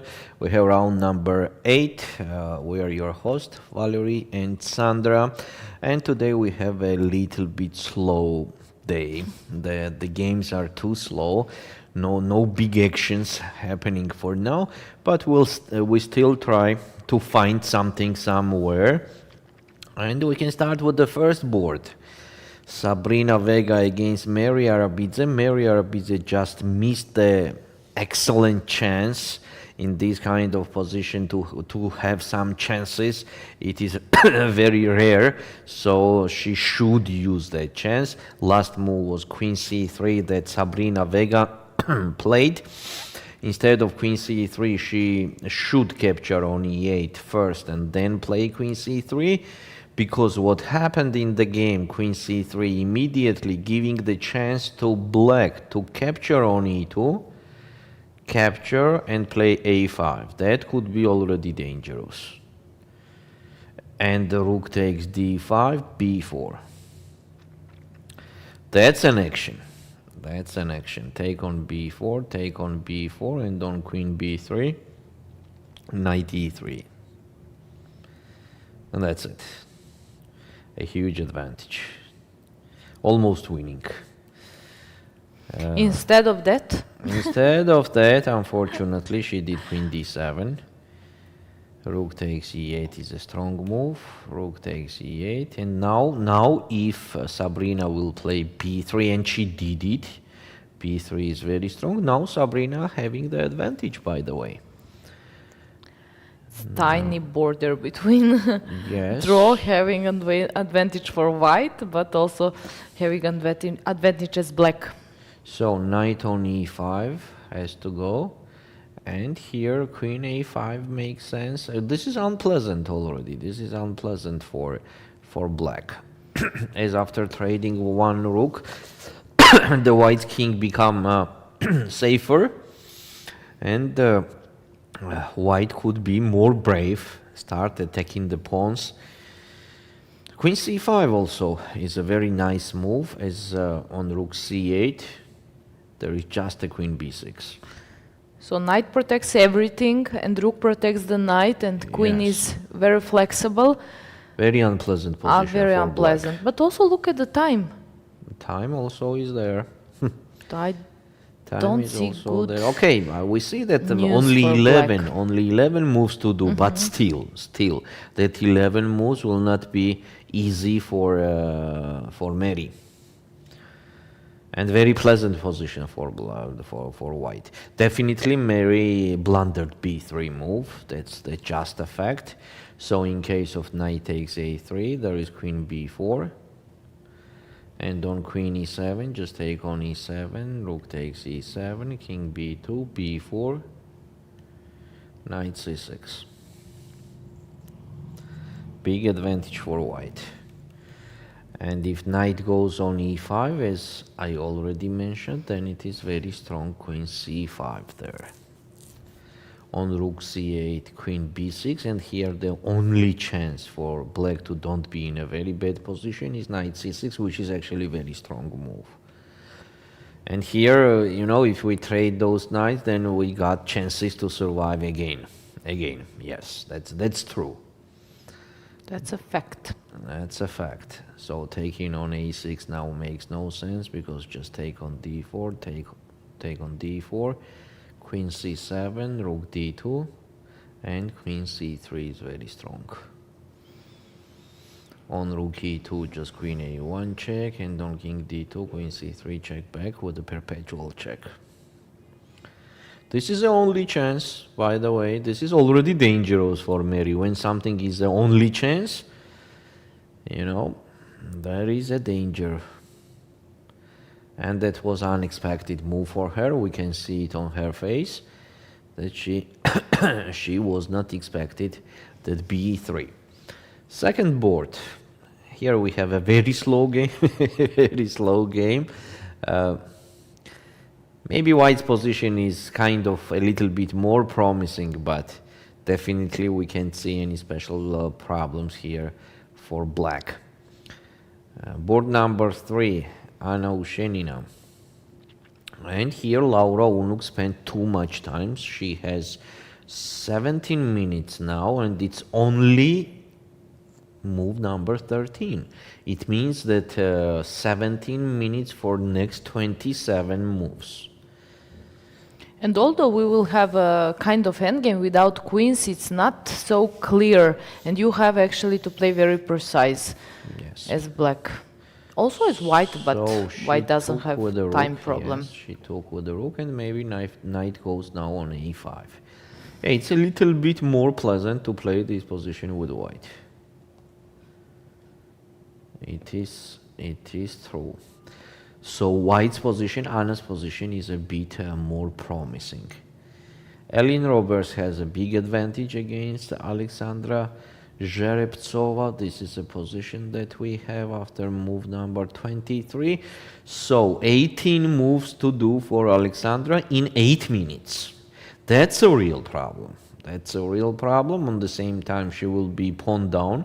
That's a fact already. Also king side. King side is a trouble also. Maybe try to do rook e8 to go to the queen's endgame, but there is queen g5 check first, and on king h8 just rook d1. And on the next move I will definitely capture something. Push the pawn h4, h5, h6. Yeah, that will not be a news, by the way. Okay, next we have Monica Sochko against Ulviyya Fataliyeva, where Ulviyya is just exchange up. We can say that she's exchange up and she's doing a good chess. Today she is doing a good chess. That king h8, that rook d5, that bishop takes d3, she did a lot of correct moves in the critical moments. So technically this position is winning. Yeah, sixth board is interesting, as What Mai Narva happened is here? Wait, who's pressing or having much better position. She will It's have black to move. It means that queen was on e8, so we can go a bit back and just to see what happened. So the and position was absolutely equal here. Suddenly, Nadia played bishop g5 and on Which was h6 fine. she just does not care, just took on d6, and after rook b8 she's in troubles. Take, take on e8 and take on c4. Okay, now white can just capture on a2, capture Black. on a2, sorry, black, and rook b8. That's a huge advantage. That's a huge, technically it is winning actually. Okay, Mai Narva is very close to victory. Anna Maya Kazaryan, oh, here Bella got some chances. At least it is better than it was before. She's pawned down here, but having some chances. So bishop d5 definitely. What else? And on queen takes a7, just hide with the rook somewhere like that. Then we want to play queen f3. So it means queen e3 could be done, and bishop. No, here is some chances to survive. With that kind of king, black has a chance to survive. Yes, but a pawn will be dangerous later Yeah, on. definitely it's an extra pawn, but compared to what was before I think it was a position much tougher. So this, rook takes e1, rook takes e1, bishop e6.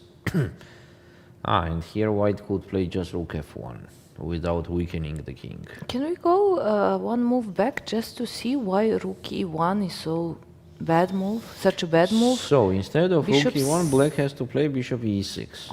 Okay. So when we are doing the same here and bishop e6, then it is just rook f1. Why there is no rook f1? So, for example, wait a sec, this, no, this happened in the game. So Yes, she has bishop to do e6. bishop e6. So what's going on with rook f1 here? Also possible. White is so bad. Who knows? No clear explanation. Yeah. Take this. g3.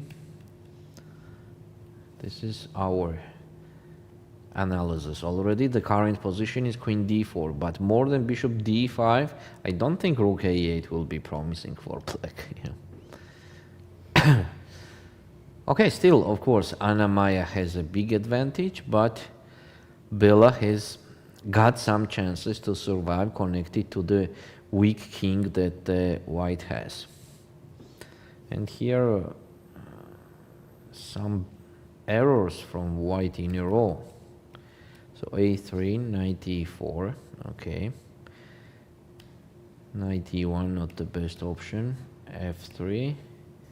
Knight g5, and it was just extremely necessary to capture on b4 now. Take on b4, take on b4, bishop takes g5, bishop takes g5, and f4. Of course, slightly better for white. Instead of that, knight d3 was in the game, and on bishop f6, bishop b2, wrong direction. Instead of putting it on e3. Now just take on d3, queen takes d3, and e5 is very strong. This is a problem now for white. So what's going on? In case of d takes e5, knight takes e5. God bless you. Thank you. Bishop takes e5, bishop takes e5, and that's it. Rook a c1 or rook a2. And then just knight e6. This is definitely better for black. Okay, so Sophie has some chances to get some advantage in that position. Next we have Polina Kobak, who is already better somehow.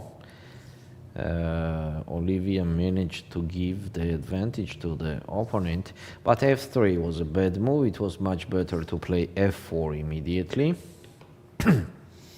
Definitely f4, why not? When there is a chance of f4, why not to do that? So f3 was in the game. Still advantage, by the way. So black made the mistake in this position. This is so strange. The position is just better for black. So just bishop c5 and continue with that. Instead of that, we got rook a6. And after bishop e2, rook c6 and f4, black is in a very big trouble. Even after f3, white is better. Okay, it will be very interesting if Polina could win this game. It will be a very nice result for her. Oh, Claudia Coulon made something wrong.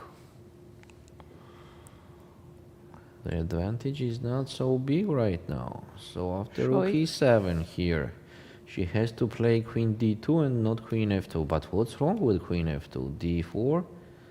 Ah, rook a d1 not necessary, just knight e2.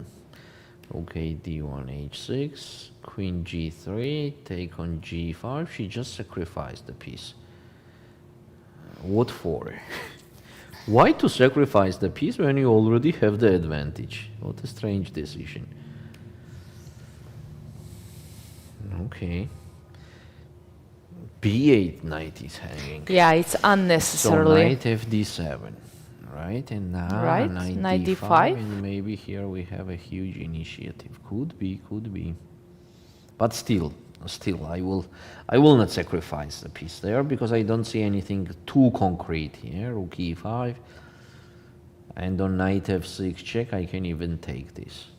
And who knows here what's going on? I mean, just why to go on that unclearness? Maybe still white is better, but what for? No needs. Yeah, when the position by itself was already good. Okay, let's see. As we see, the games become a little bit with more action. And Finally. yeah, and Dinara Wagner got the big advantage. She managed to push e4, e5. That's excellent for her. So e4, well, we are talking about that e4 is one of the possible ideas, but come on, guys. Actually, come on, Yana. You have to take it, yes? How not to take? I mean, no comments. Definitely take, definitely. I mean, there's no more choice. Just take, without thinking, just take on e4 and then think. Queen b6 and after e5. Bye-bye, good position. Knight b3 could be done.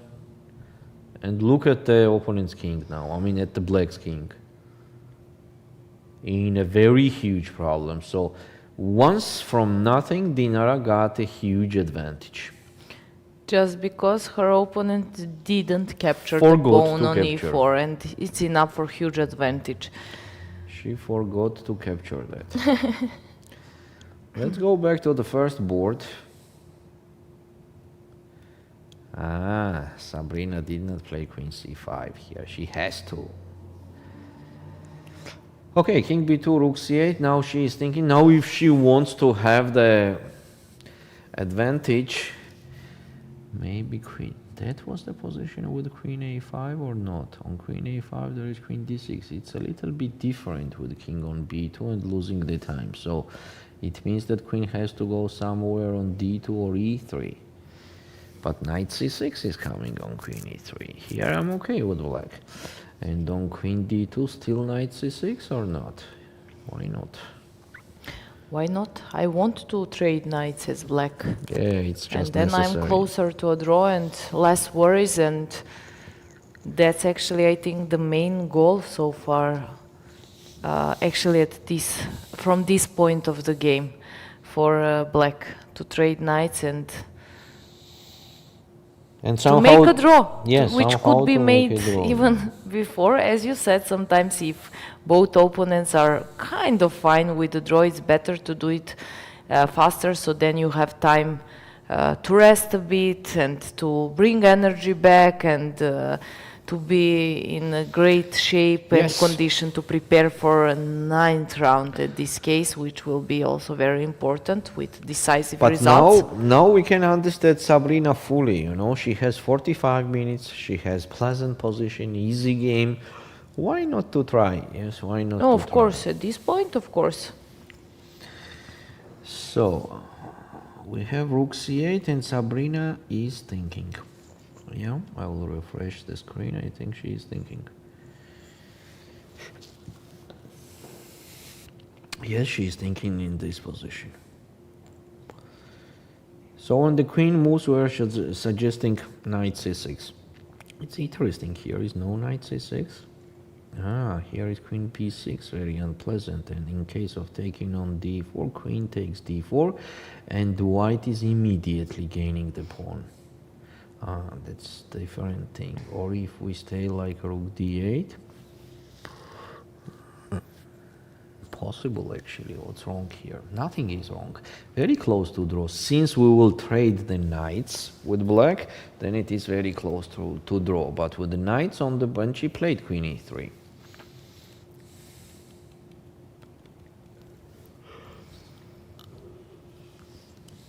I see we are missing something, but Gulena is not anymore on those Where is top Gulena? boards, and she plays on 20 board, I would say, just to check one more time, against Irina Bulmaga. So maybe we can check in meantime what's happening there. Now it's time before time Let's troubles, go. and let's see what is Gulena doing. Let's go. So 20th. 20th. Here we are. Yeah. Irina Bulmaga against Gulenai. And seems like Irina's position is more promising. Mostly when it is white to move and we can enter rook d7. For example, rook c6, bishop takes b4, queen takes b4, queen f3, attacking the f7 pawn. And in case of rook f8, rook takes a7. 2 pawns up. Let's play with 2 pawns up, why not? Why not? Exactly. Yeah, Irina Bulumaga is in advantage. She has an advantage. Maybe any other boards? Otherwise, I don't know where to go. Let me I check. don't know. Okay, Elin. Let's take a look at Elin. Here something important happened. So, the same thing, 1-1, what we were talking about. Rook e8, queen g5 check, king h8, rook d1, queen g7, just take on f4, and here Alexandra made a mistake. She captured on g2, and after queen takes f7, what is she going to do? More than resign. So queen g5 seems like a move that has to be done, and on king b1, queen e7, and just queen d5. Yeah, huge advantage for Elin. Let's go ahead where Ulviyya Fataliyeva is almost winning. Ulviyya Fataliyeva is almost winning. This is a position, and here she can do g5, which is very strong. Oh, after g5, it's kind of game over. Oh, that game will end up soon, by the way. That Ulviyya Fataliyeva, from nothing, she is winning. She is winning the equal position. Suddenly, she got a very good position after the opening.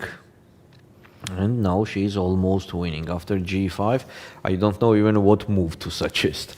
As after bishop g3, there is just a simple queen c2, and pardon me, but what's going on? Yeah. Yeah, so from this game we can see also that Ulviyya is very strong mentally.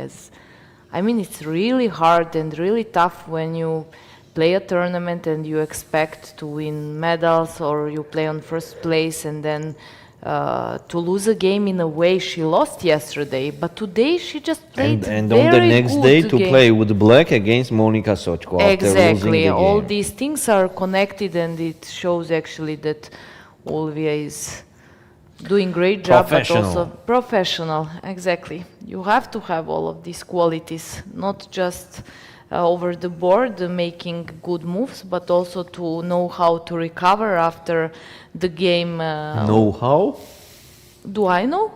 Or No, know how. No, know how I hear, then I just catch that word. Know how. know how. Know how.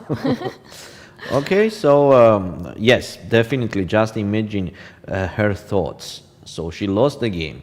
She thinks, if I did not lose the game, and I draw or even win, the next opponent maybe could not be stronger than Monika Sochko. Now I am 1 point less and still playing against Monika Sochko with black colors. So to recover psychologically in that moment is very difficult, but this is how the professionals are doing. Exactly. Yes, so here Monika Sochko is in troubles.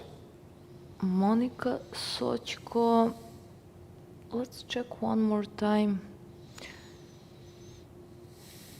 Yeah, this would be, if she loses this game, this will be first a lost game on this tournament for Monika Sochko.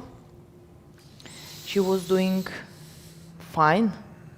With draws, right? With a lot draws, of draws, yes, but you know, you win few games, then you make 1-2 draws, then you continue to win. It can be actually the good tournament, but once you lose the game, it's just completely different. Yeah.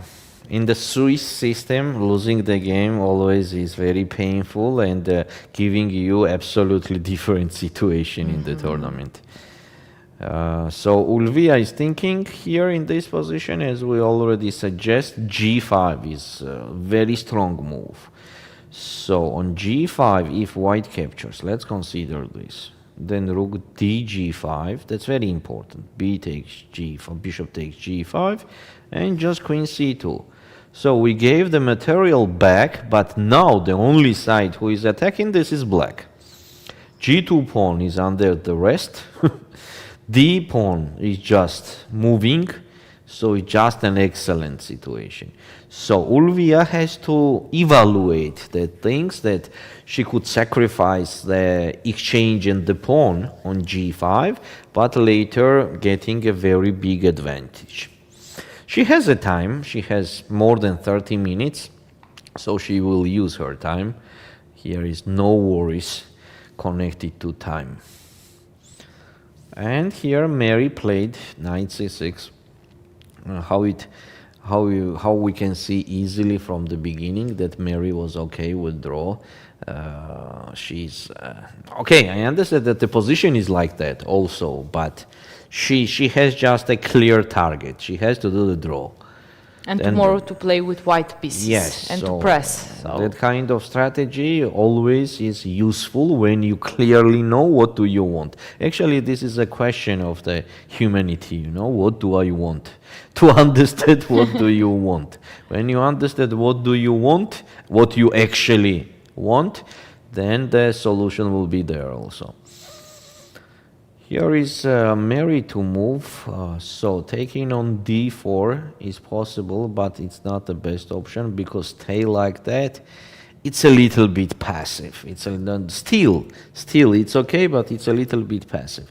So maybe not take on d4 now and play rook e8, which makes more sense to go to the queen's endgame, to go to the open file where you can exchange the rooks later and go to the queen's endgame will be the best strategy, because in the queen's endgame it makes no sense at all, the isolated pawn, hanging pawn, or what's going on there.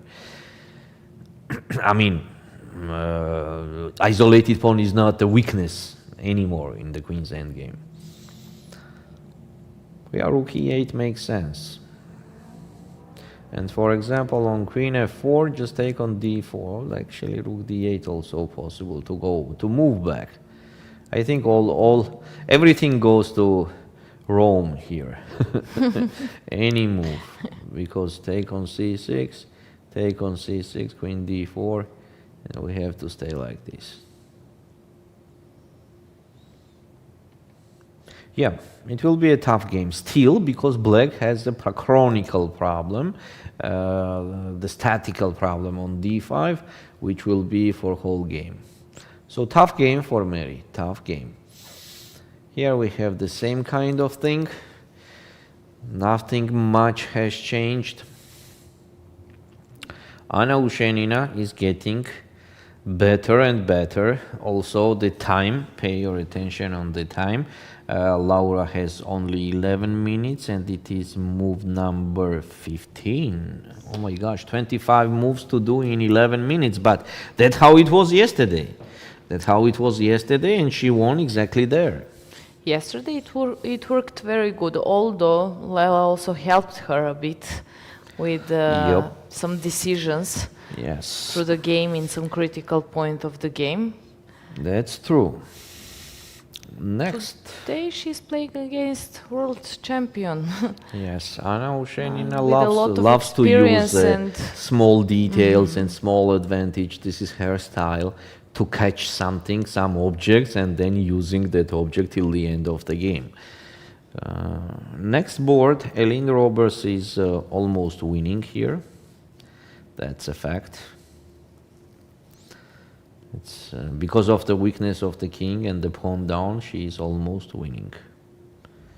There is nothing much to analyze there. On the same time, Ulviyya did not play g5, she played rook h5, which also was second best option, to play rook h5. And here she has to continue. Here also she has a lot of options. She can play queen d5, she can play queen d7, she can play bishop c4. So she has a lot of options. We will not stop here too long, because any of the options, okay, let's say bishop c4 seems like the best, and then put the bishop on d5. Once I make this bishop working, then everybody will feel the power of the material advantage. So technically Ulviyya is winning, technically. Next board, Nadia Toncheva, Mai Narva. Here Mai Narva is absolutely winning position. There is nothing much to analyze there. On the same time, Ulviyya did not play g5, she played rook h5, which also was second best option, to play rook h5. And here she has to continue. Here also she has a lot of options. She can play queen d5, she can play bishop c4. So she has a lot of options. We will not stop here too long, because any of the options, okay, let's say bishop c4 seems like the best, and then put the bishop on d5. Once I make this bishop working, then everybody will feel the power of the material advantage. So technically Ulviyya is winning, technically. Next board, Nadia Toncheva, Mai Narva. Here Mai Narva is absolutely winning position. Anna Kazarian against Bella Khotenashvili. Here Anna is also completely winning. Nurgyul Salimova against Sophie Millet. The unclear and complicated position without any concrete things. What's going on here?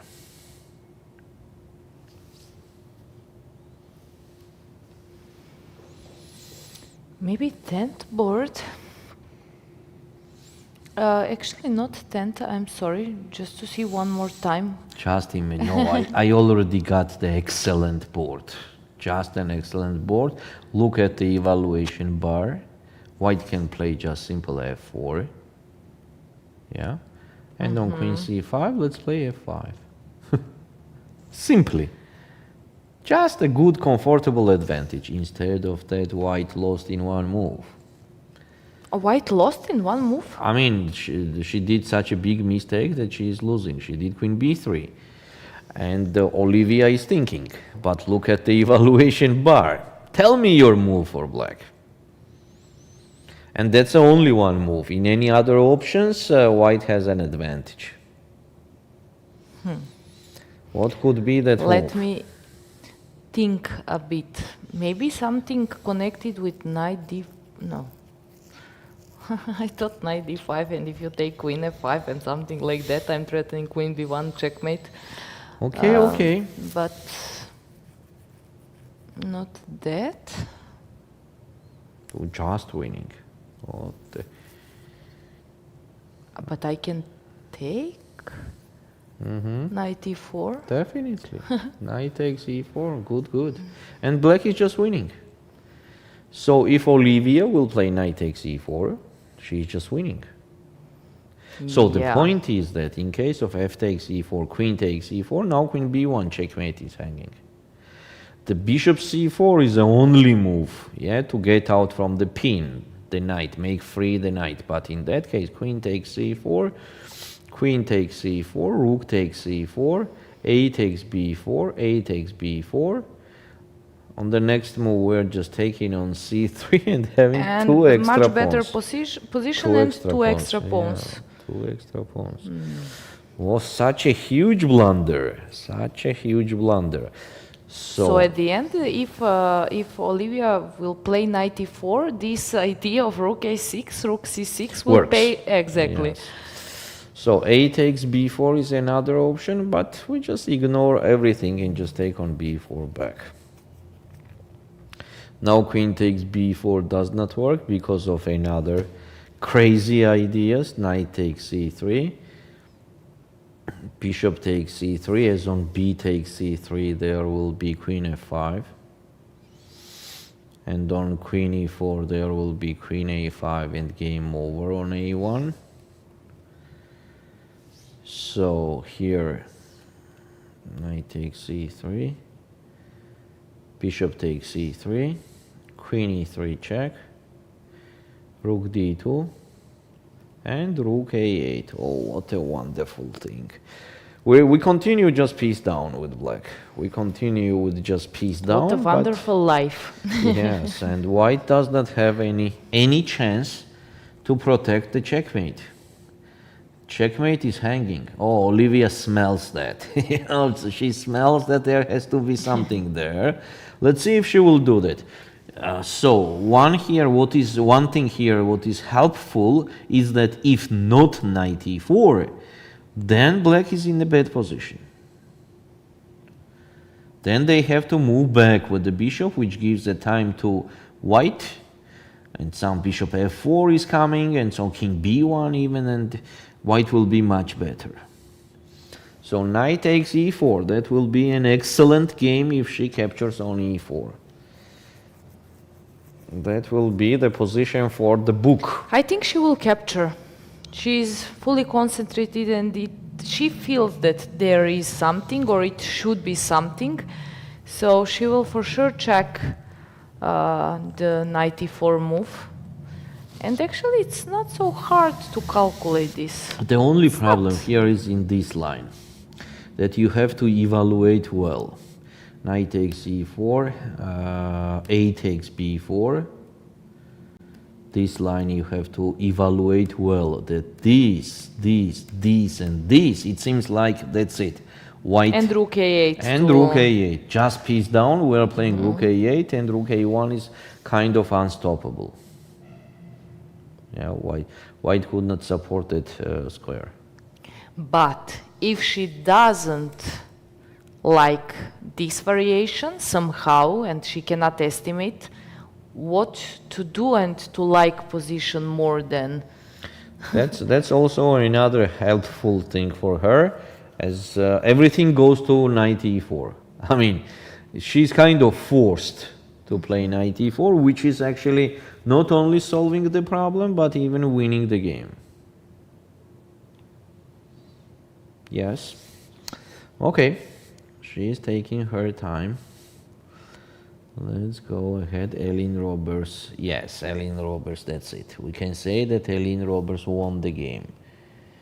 Yes, that will be ended up soon, as after king b3, rook takes h2, rook d5, and I'm just eating the all queen's side immediately without any troubles. I'm just eating the pawns there. So rook h6, rook d7, a6, somehow to hold on the 6th rank, but there will be rook a7, and on b5, rook b7, and that's it. Game over. Ellen is winning. Ulviyya Fataliyeva is in a completely winning position against Monica Sochko. Tanya Toncheva is losing the game against Mai Narva. Anna Maya Kazarian has a big advantage against Bella Khotenashvili. Nurgyul Salimova is in a slightly worse position versus Sophie Millet. And Polina Kovak, she played last move queen b3 instead of having a solid advantage. She's almost losing the game with knight e4. Let's go ahead. After Polina Kovak, we have Claudia Coulon. She got what she wanted. Some tactics, the opponent played incorrect knight b6, and here we are, take on e7, take on c4, rook e1. This position has to be winning easily. Queen takes d6 is a move, by the way. Knight takes d6 and b4. This is a very strong and winning move. This is very strong. There is no knight d7 because of take on c8, take on c8, and rook e7 check. Seems like Claudia will win this game.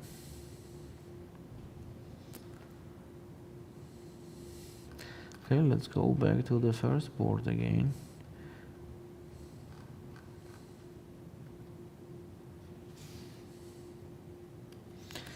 So they trade the knights.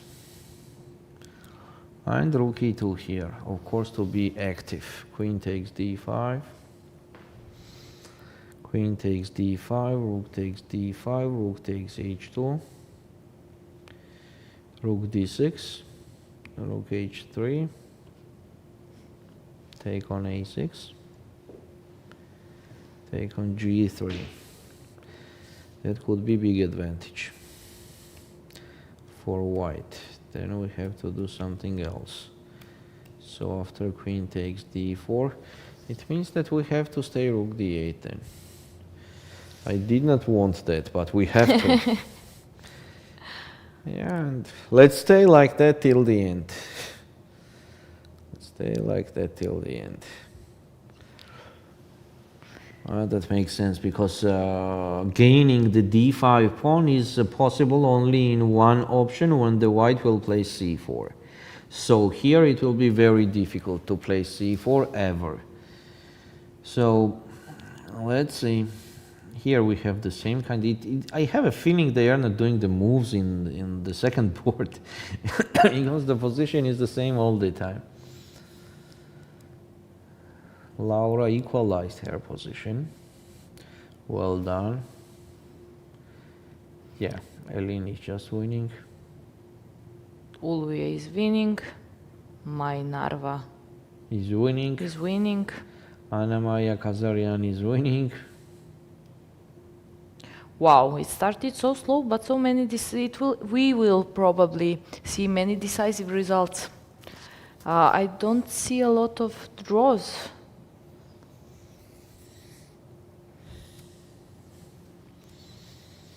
Maybe first board, second board, but from fourth board, when we have, where we have Elin, who has clearly winning position. Yes, that's clearly winning. It This starts is clearly to be winning. more clear. Yeah, it's clearly winning. There is nothing much to consider here. After rook e2 with the white, we can play whatever. We can even play. I like rook d5. Let's play rook d5. Just to attack those pawns as possible and to eat them. I don't care about the h pawn at all, of course. Yeah, I will just eat the queenside pawns. So I like rook d5 move. Is it Elin to move, or she already did? She did rook d5. She did rook d5. Everything is clear to her. She's making very fast moves and decisions. So I'm pretty much sure that this game will be over soon. Yeah, definitely. Now h4, In h5, favor of Elin. and that's it. Okay, Ulviyya Fataliyeva is completely winning after rook f5. The game will be over just... Ninth board, 94 on the board. So Ulviyya played. Yes, exactly. Ulviyya She played and 94, and this is almost winning for black. Yeah. Okay, Sandra, if you don't mind, we can do one more break now, and then we will be back with the time troubles already in our studio. So stay with us, and we will be back soon. see you soon.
Welcome back, guys. As you can see, Valerie is right now not here, but he will be here in more or less 30 minutes. So we will now together go to see what happened in meantime with our games and players.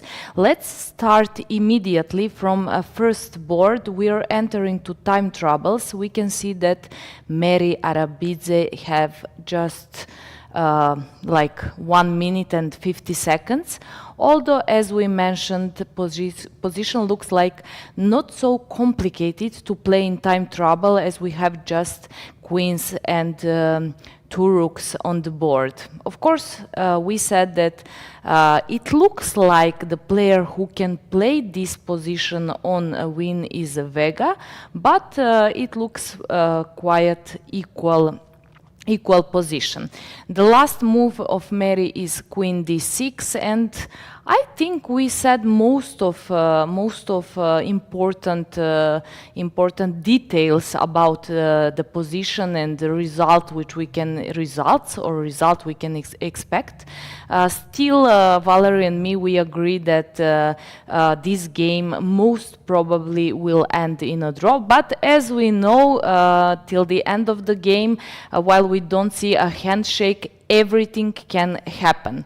So we will go to the second board, because in meantime we can see that something certainly changed in the position. There is advantage for Anastasia Hnatyshin, and let's go a bit back just to see what happened in meantime. Everything looked fine except the bishop on h2, which looks a bit strange with this pawn structure, but of course the place of bishop is not permanent, as bishop can go to g1 at any point of the game, and it's possible to trade this black square bishop. After the move bishop d3, which is the most logical move, Olga went with knight f5 move, which is also very logical move. She wants to activate the knight. There are two very nice squares for black's knight, that's f5 and g4, so sometime maybe knight wants to go to h6 and just to jump to the square g5. Knight f5, as I mentioned, bishop from h2 should come to g1 at some point of the game and just to be traded or to be improved. Bishop g1, rook d to g1, and then d4. This is the move which for sure should be played for black, as black wants to open position or just to activate pieces. Of course, it would be perfect if white would take the pawn on d4, perfect for black, as after this move, after this move, rook would come to d4, and there are certain threats like rook a4, but also idea is to double or triple pieces on d file and to make pressure on the bishop on d3. So d4, and the best reaction of white was c4, and then b6 move, which somehow engine doesn't like so much. So much better was just to jump immediately with the knight to e3. So I don't think that Olga was thinking that after d4 Anastasia will take, but she was thinking, let's improve and advance the pawn, and after c4 let's make just very nice square for the knight to e3. So after c4, she didn't want to play knight e3 immediately. Knight e3 is also important because knight from e3, I will show you just a second. Knight from e3 controls very important g4 square. So improvement of these pawns is just not possible as long as knight is on e3. Let's see what was in the game. d4, c4, b6, and then g4 move. I guess that this move is not a mistake, it's just, it wasn't just perfect moment for g4, it was much better to play the move queen g2, which actually attacks the pawn on c6, and if, for example, rook c7 just to protect, then we can play g4. We control better g4 square. And if you were wondering what will happen after knight e3, which is the move which attacks both pawns, then just queen e4 move with very, very dangerous threat of queen h7. So queen g2 was actually very important intermediate move, but Anastasia decided to play g4, h takes g4, obvious mistake. We can see that they are not in huge time trouble because they played like 35 moves, but obviously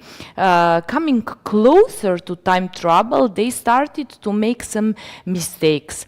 g4 is not a mistake, but it doesn't give advantage as it would be after the move queen g2, but reaction of h takes g4 is actually more critical. For example, better instead of this move was again move knight e3. So knight e3 is very important move because it guards some squares, also it attacks this pawn, and somehow black is not so worried about this move because there is move queen f4. Queen from f4 controls also h6, although very interesting move would be h6, and after queen comes to h6, just to activate the rook to block this diagonal, and then queen on h6 is somehow very passive piece. And the problem with black's position, there is no huge advantage for a white, but the problem with black's position is actually that for white is a clear plan. There is certain attack on black's king side. I want maybe to double my rooks on the g file at some point where I see that this pawn is maybe not hanging, or I have something concrete. And also there is this idea somehow to bring the queen on this diagonal, and the most important is that white's king is completely safe, but black's king is not safe at all. So in the game was Olga decided to capture the pawn, and then of course the most logical move, rook g4, now knight e3, and rook g6, which is a mistake. Let's see what was better. I'm trying to go a bit faster as we enter to time troubles, and maybe it's not the best moment to explain each move on the board. Also, although position is very interesting and it could be analyzed. It could be analyzed for like a few minutes. But let's see, rook g6, instead of rook g6, it was maybe better just to sacrifice this rook in order to activate the queen, and to take actually to give the rook for this knight, which is very, very powerful piece, and which is kind of defender, because always this knight can go back. f5 is kind of outpost square. So queen e2, and for example, if after knight g6, queen would just capture the knight on g6, and if queen f4, then just queen e6 with a lot of compensation for white.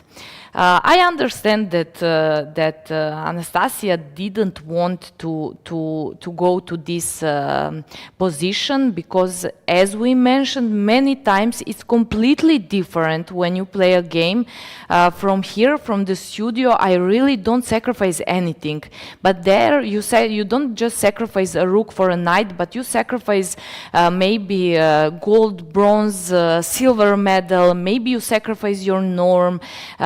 So it's a bit tricky, and it's not the easy decision just to sacrifice anything over the board, unless you have time and you can just calculate and estimate position. So rook g6, queen f4, rook e6, and knight d5. This is brilliant move.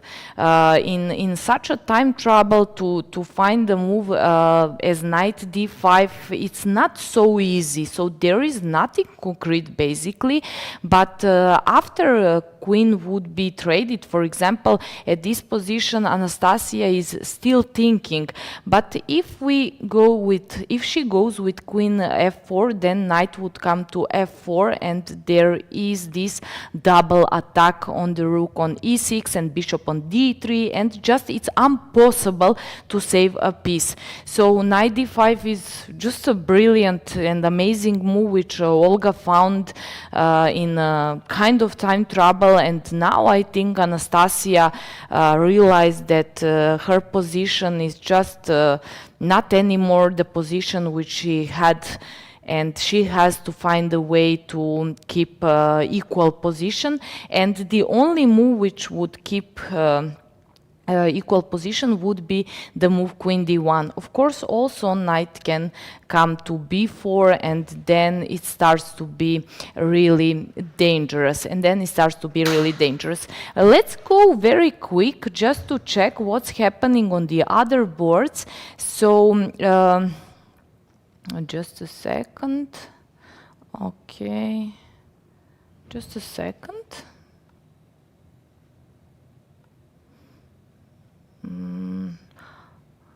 Okay. No, I'm sorry. I'm on the computer of my colleague, and now I have small technical issues. So let me find a way to go back And okay, I found a way. Thank you very much. First board, nothing specially changed, so we don't have a reason to stay here for now. Let's see, Anastasia, she played Queen E2, and Olga played the move Knight B4, and I can say that this is the moment where Olga feels much more comfortable at this position, and I guess that also energy changed over the board, but also their own energy. So suddenly Olga wants to play on win, and Anastasia has to try to keep everything under control, which is really tough when you play in time trouble. She has just 8 minutes. Let's see what's happening on third board. Well, here nothing specially changed. Position is very quiet, and it smells like it will be a draw, but I expect that this game will last in next like 1 hour, maybe 30 minutes. Fourth board, we have a result. Eileen Roberts won very important game against Alexandra Zhreptsova. She played really good game. Alexandra made a critical mistake in the opening, and after Eileen played very precise, she just convert her advantage and she won a game. This game is still in progress. Monika Sochko against Ulviyya Fataliyeva. Ulviyya, she has advantage from early part of the game.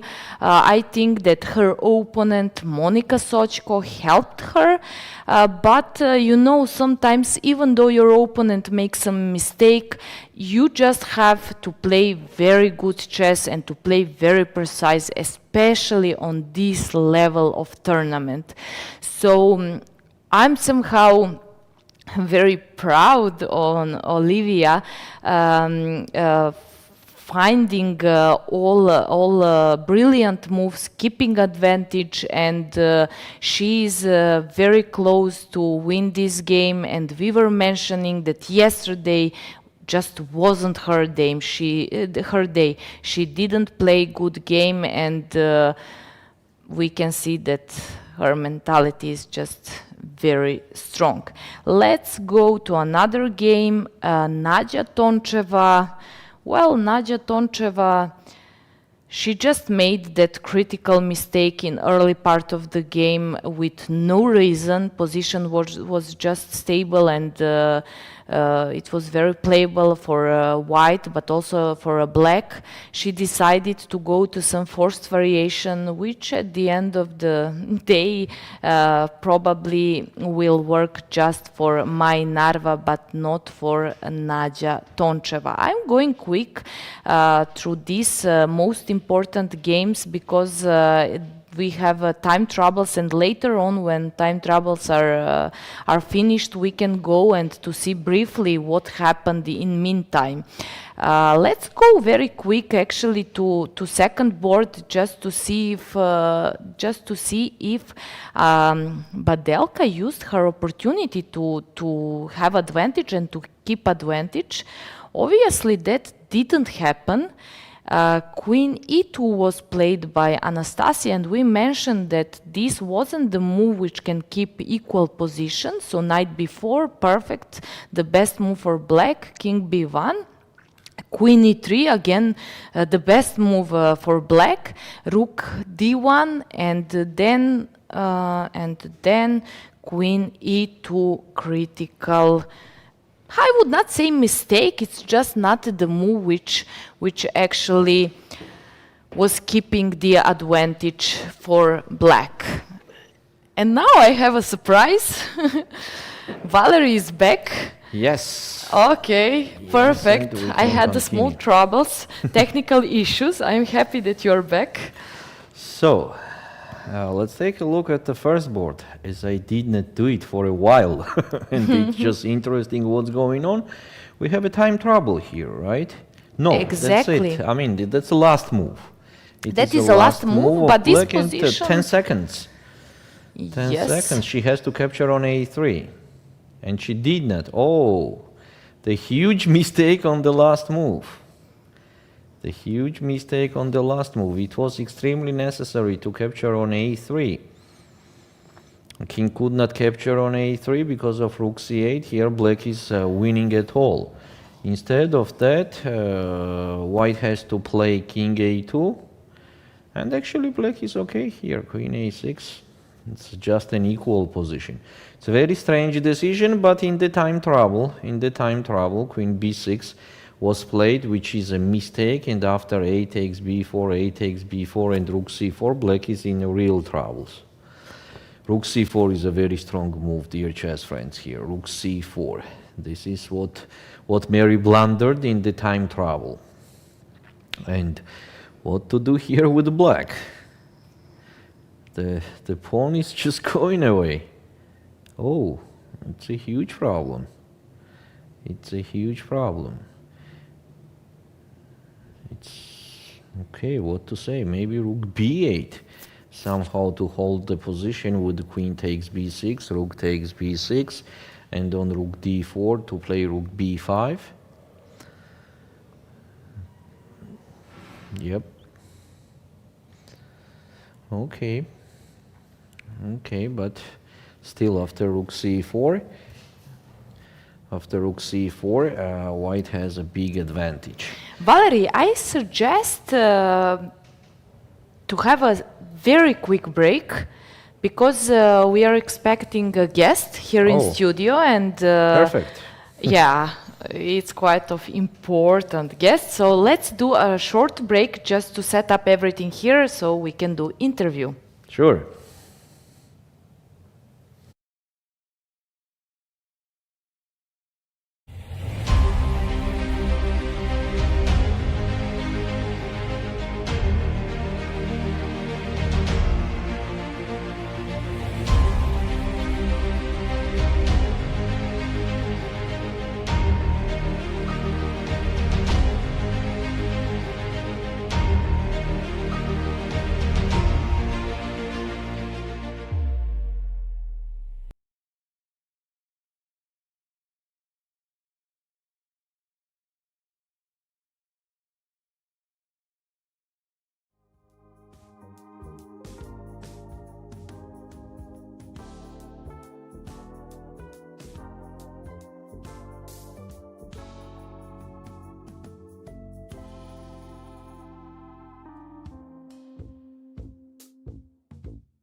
Welcome back, guys. And as we promised, we had just short break, and Ulviyya Kiolbasa, international master, is here with us. Ulviyya, congratulations on your win today. How do you feel? I feel very good. It was, I think, a crucial win because, yeah, I had a little bit shaky and worse games. So yeah, it was a very needed win. It was crazy complicated game, so still a little bit. My mind is still a little bit there. But yeah, I'm happy. Yeah. Okay, let's go first to go through your game and to analyze. It was very interesting game, so I think this game is perfect to analyze, especially with you here. You didn't have any time to check anything in meantime. Nope. You just entered from playing venue, so let's go together and to see what happened. Let's see if it was at least half correct. Okay. Queen e8 was interesting move. That was your preparation, I guess. Yes, that was my preparation. I mean, I believe it was Matthias Bluebaum who at least popularized this line very much. I think he played it mostly online, but he has at least 15 games in this line. So yeah, there are like 30 or 40 games overall, and almost half of them is from Matthias. So I thought, okay, I mean, he's the guy you can trust with openings. And yeah, it's an interesting idea because here e5, and I mean, of course, d5 is more or less critical. But she played this d95, bishop e2, and here I knew black is already a little bit more preferable. I wasn't sure how to continue, whether to play some bishop g4, knight f3, or just some simple move like c6 and keep as many pieces on the board as possible. But then I thought, yeah, from practical point of view, this knight f3, queen e5 has to be really unpleasant. Can I interrupt you just for a second? Did you consider g takes f3? Because after bishop f3, I was also suggesting queen e5 with easy play for black. Bishop is coming to f5, rooks are connected. But what after g takes f3 and then also long castle? G takes f3, then I guess it's basically a transposition to the line, to the d5 line. Because previously, after just queen c6, we have the same position. So it's just transposition to what I prepped. So I thought, okay, perfect. That's fine. Whatever. Bishop f3 works perfect, but gf3 also. Yeah. Queen e5. So queen e5, long castle, and here I wasn't sure again whether to play bishop f5 and sort of provoke this e4, which I thought has to be good for me, but then I think it can get complicated very easily, as it did. But not because of bishop f5. No, bishop f5 was fine. Yeah, bishop f5 is fine, but it provokes some complication. I think maybe something like some a5 immediately can avoid them. Maybe from practical it was a little bit better, because here bishop g3, bishop g6, g3, and here I think rook e8 is just a stupid move, because it's just something that you play on automat, but I think it's just so unnecessary. Like, she wants to play rook e1 anyway, I mean, she has to, so rook e8 just provokes some tactical weaknesses later on. So yeah, I think that was very much unnecessary, but okay. Still, it's fine, I guess. Yeah, of course it's fine, but it's just like, I don't know, it could have been maybe a little bit better. And here a5, I mean, yeah, I believe it's all fine, but I started to get scared of some ideas like bishop g to f4. Okay, you can never really trap this bishop, but maybe I lose a lot of space, and maybe some f5, e5 can come at some point. That's what I was scared of. But yeah, she played this a3, which I thought has to be, well, not really good, because, I mean, she doesn't want to play on the queen side. Exactly. So what's the point? But yeah. And here we, I guess, start the fun stuff. You're right. Yeah, rook a6. Oh, it's that bad. Okay, I didn't expect that. I thought it's not the most correct, but interesting. But you know, I was saying later on at first, I mean, Valerie was a bit confused. I wasn't. I mean, it's rook wants to come to c6 and you want to make some complications over the board. But I said, you see, this maneuver rook a6, rook c6 actually brought a win for Ulviyya, because this was the point later on with the diagonal g6. Yeah, that was crucial. But I mean, yeah, bishop e2, and here I wasn't sure if rook b6 or rook c6, but okay, rook c6. And f4 was a bit worrying me. But again, okay, f3 is some very weird move, but f4, and yeah, I have to play queen c5, f5, of course. And here, of course, I was calculating some sacrifices. But unfortunately, this bishop is also hanging, so nothing ever works. So yeah, bishop h5, and then I thought just take, and here I wasn't sure, like, there's some e5 in the air. Oh, actually e5 immediately works. For some reason I thought it doesn't work now. Let's just show how it works, e5. e5, and I mean, I cannot take on e5 because I guess some back ranks or yeah, ab and bishop f4 or something. Yeah, something on the back rank for sure. Or rook e1, just rook e1. Oh, that's not unpleasant. Just to think. Yeah.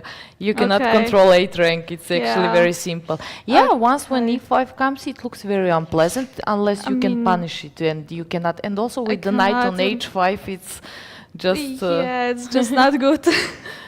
That's what I was scared of. But okay, after f3, I felt a bit of relief. I thought it cannot be good, but then I had to make a move and I had no idea what to play. Suddenly, like, nothing was working.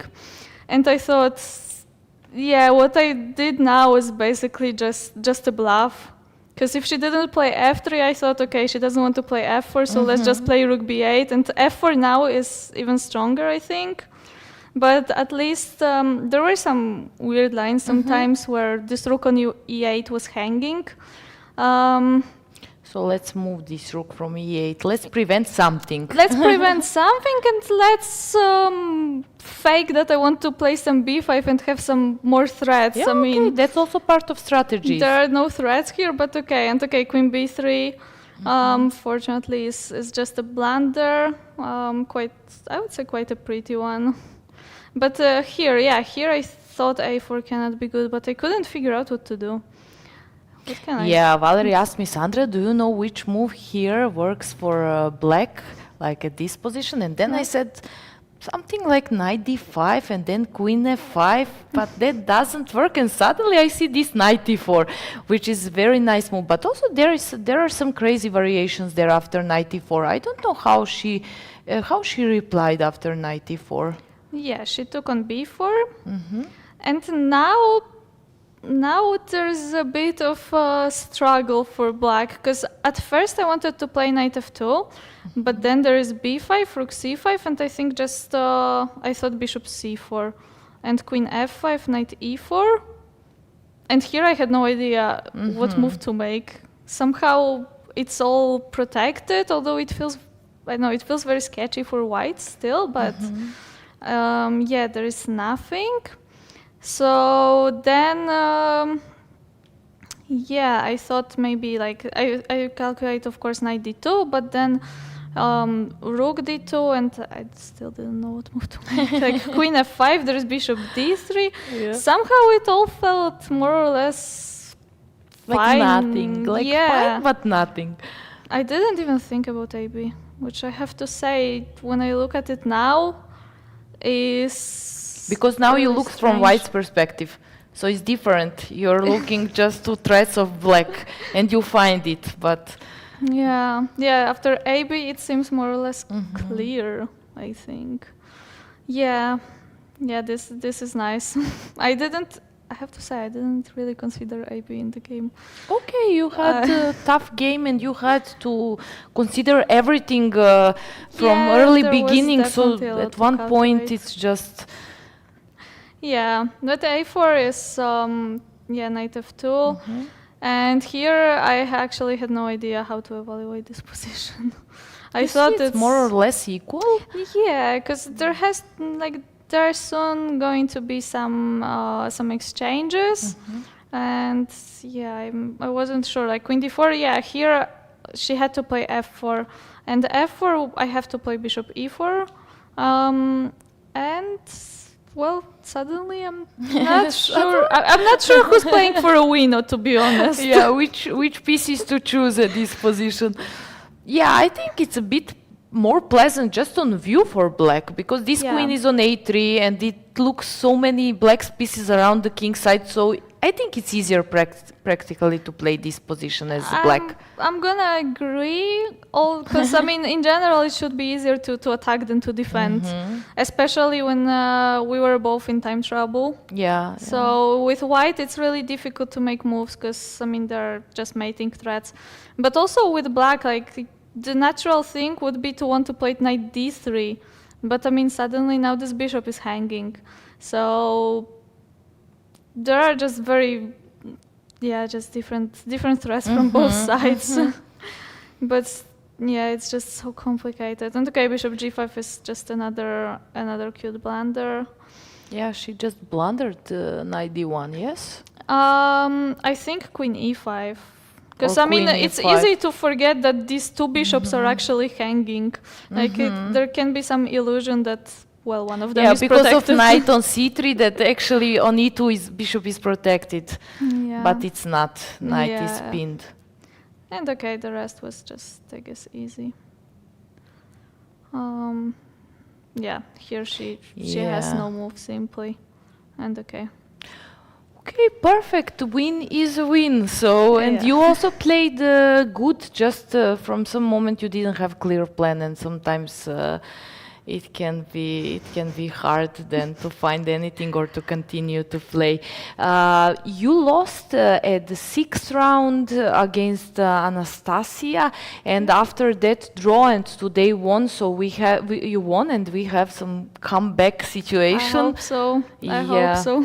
Also, this year on the Polish Women's Championship, you started the tournament with 1.5 out of 4. But then, how many games you won in a row, and you become a champion?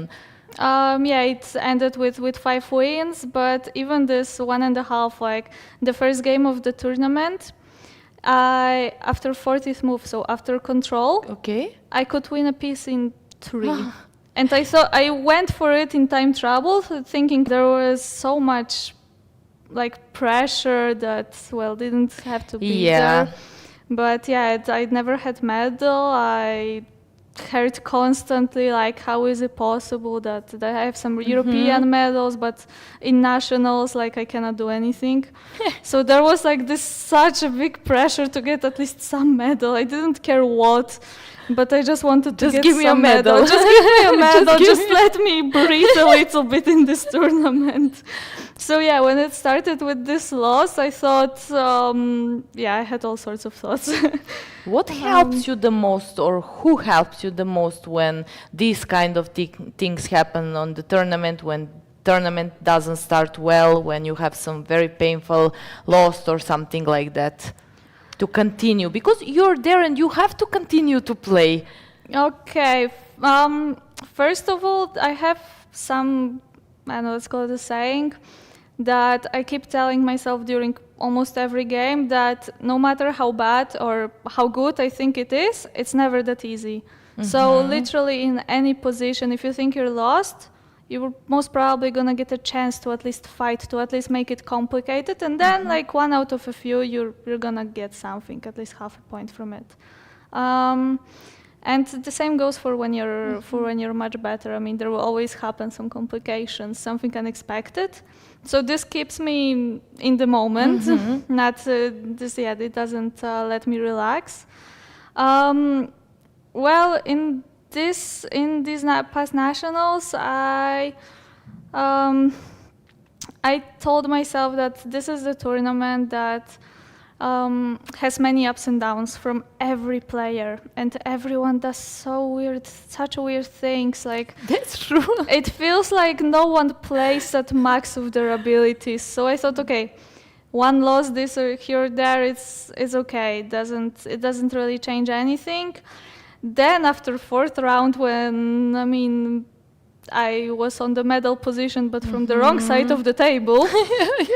I thought, okay, I mean, I have absolutely nothing to lose. I just wanted I have to find something to play for, whether it's rating or just winning some games, something small. I was simply telling myself, like, trying to come up with different ideas, what to fight for. I like your mindset. Thank you. And it works good so far, at least here, as I said, after you lost that game, tournament starts to be again good. You're in a good place to try to win a medal or whatever will happen at the end. Hopefully the best will come in next 3 rounds, and I wish you best of luck on this tournament, and maybe I will see you one more time here in the studio. Thank you. Thank you very much. Okay, guys, we will go to a short break, and then we will continue with analyze our games. Thank you. Thank you.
Hello one more time for today, dear chess friends. This is Giorgia Batumi, European Women's Chess Championship, and me with Sandra will continue now the broadcast. We have few games in progress and we have a lot of results. By the way, many thanks to our guest, Ulviyya, for such a nice interview. Yes. So, the first and second board is in progress. On the third board, Anna Ushenina draw against Laura Unuk, Elin Roberts won versus Alexandra Zhereptsova, Monika Sochko, Ulviyya Fataliyeva won the game. Then board number 6, here is this position where Mai Narva is absolutely winning, so there is nothing much actually to take a look. It's super clear that the black win this game. Bella Khotenashvili, this is such a pity end of the game that Bella did the perpetual check, yeah, with the bishop e6, bishop d5, and she missed at all that here she was winning easily in one move, and the game is over. Black is winning here. But she made the perpetual check and they agreed on draw. Then Nurgyul Salimova beat Sophie Millet. Polina Kobak lost, that we know. This game we review with our guest. Claudia Coulon is next, who is in absolutely winning position, and there is nothing much to review here. Dinara Wagner is also winning, just an exchange up. It's super clear. So let's go back to the first board where we have Sabrina Vega against Meri Arabidze. This is a position, by the way, Meri had an excellent chance on the last 40th move of the first control. It was this position and the 40th move for black, and she made the mistake. She played queen b6 instead of that. After b takes a3, definitely black will survive in this game. And actually, that's so obvious. But in time trouble, of course, everything happens. So she played queen b6, and after taking on b4, she missed this move, rook c4, which is very strong, just gaining the pawn. Queen e6, take the pawn, rook c8, and now we have this position, rook d4, definitely. Otherwise, if white plays king a2, it will be the repetition. So that's why rook d4. And the position is definitely promising for white to win the game. Now black has to find look at least for the chances, some practical chances like rook a8 and maybe somewhere queen e7 with the idea queen a3 check. But still, obviously and technically, the position has to be winning for white. Let's go to the second board where we have a very mutual game. Anastasia Hnatyshin against Olga Badelka, and this is a position after move number 43. Last move was rook g4. Now white is thinking. And what about taking on d3? What's going on here? Take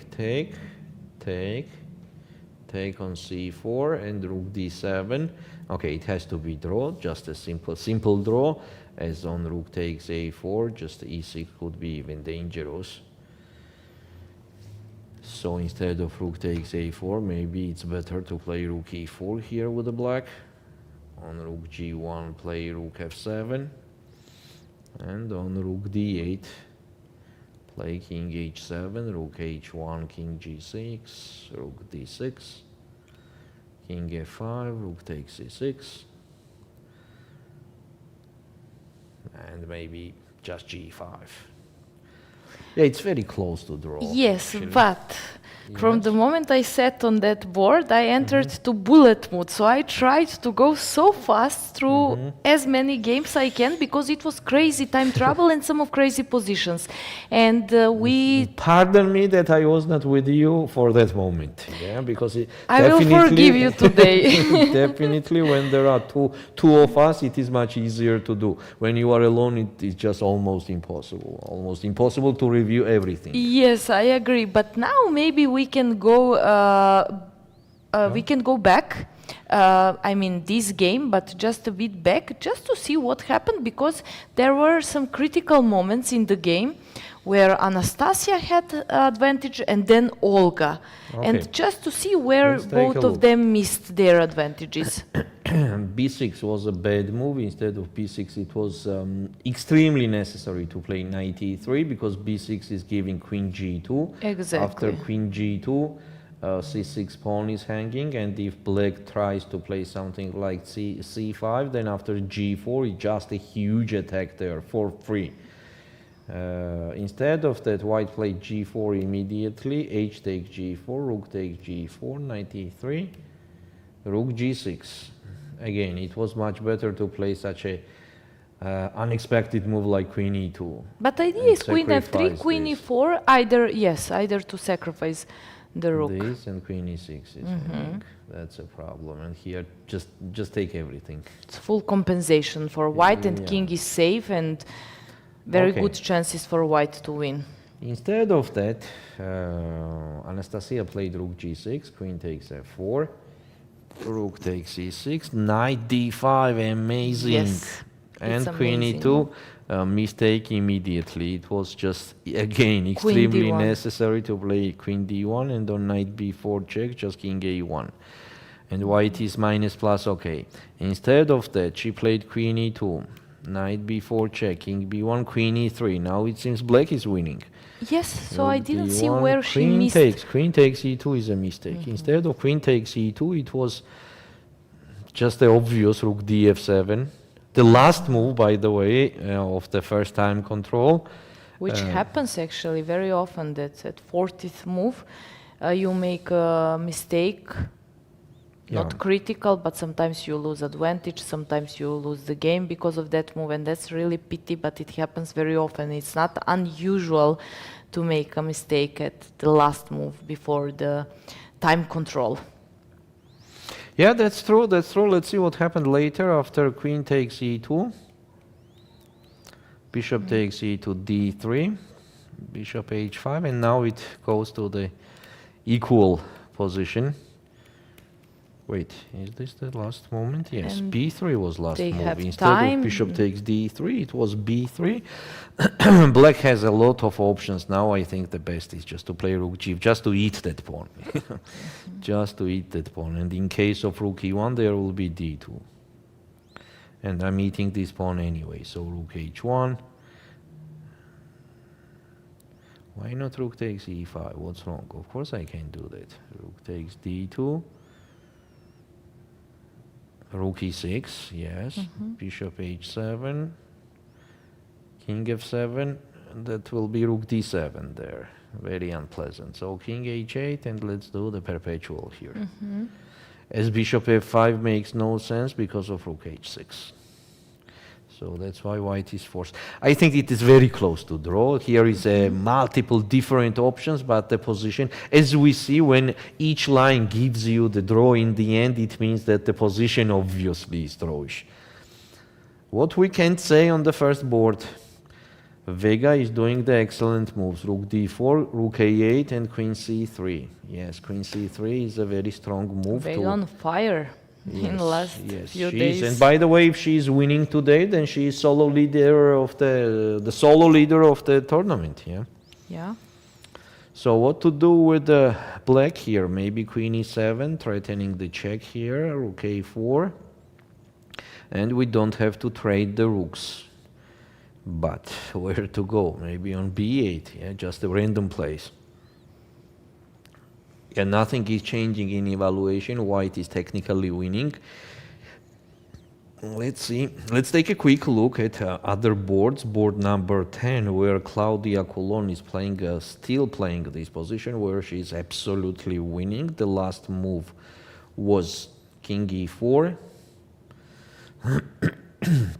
What's the next plan? Okay, what's the next plan for white? I think white has to play b4 somewhere. Yes, yes. So b4, c takes b. For example, why not b4 here though? What's the difference? C takes b4, king takes d4.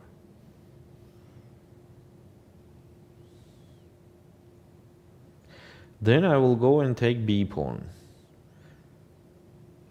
Yeah, there will be some more moves, but definitely the position is winning.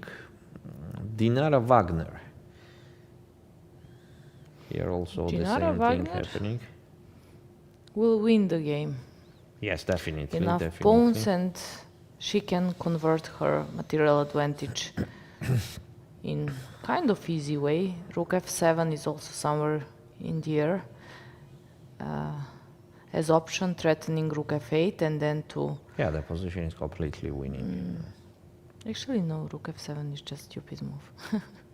There is just king g6. But of course, there are options, you can and do it's whatever winning. you like, Exactly, actually. yes. Maybe once we have to put g4 to make that knight out of service forever, and then do whatever you like. Put the knight on f5, for example, knight on f5, and then just move with the king to the knight and the pawn. Yeah, it's simply winning. It is more easier than Claudia's game. In Claudia's game, it could be still some difficulties there. But the engine bar is surprising me. That is so huge advantage, yes? So I just need to create another passed pawn, and that's it. That's it, immediately. When I will create another passed pawn, that's it. So maybe g4. That will not be hard. I can play even f4, no? Because king g4, then g6 is also... Yeah, f4 is also possible. f4 is also possible. Let's king see if f6 engine and bar g4 likes then. it. Okay. Yeah, sure. It's most important thing is to create another passed pawn, and the game will be over immediately. Okay, so actually everything is clear everywhere. What's going on here? Everything there was going on here. Rook h1 was played. Yeah, The rook movie h1, mentioned with idea, d2. and bishop h7 we will see, or not. On bishop h7 it will be king f7, and this And now is it's different advantage. position from so the first one we have to play e6. Mm-hmm. First e6, rook takes g6, there will be e7. And the problem is that on rook d6 there is rook h8. Game over. Wow. Here white is winning. Yeah, king takes h8, he takes f8, king h7, and queen takes d6. So, on e6, what to do on e6? I don't know what to do on e6. E6 seems kind of... wait, what did she do? She did rook d1. Kind of very unpleasant move. Yes, and now I'm looking at... we have some chances with white. I mean, just... In this moment, I love to say, move!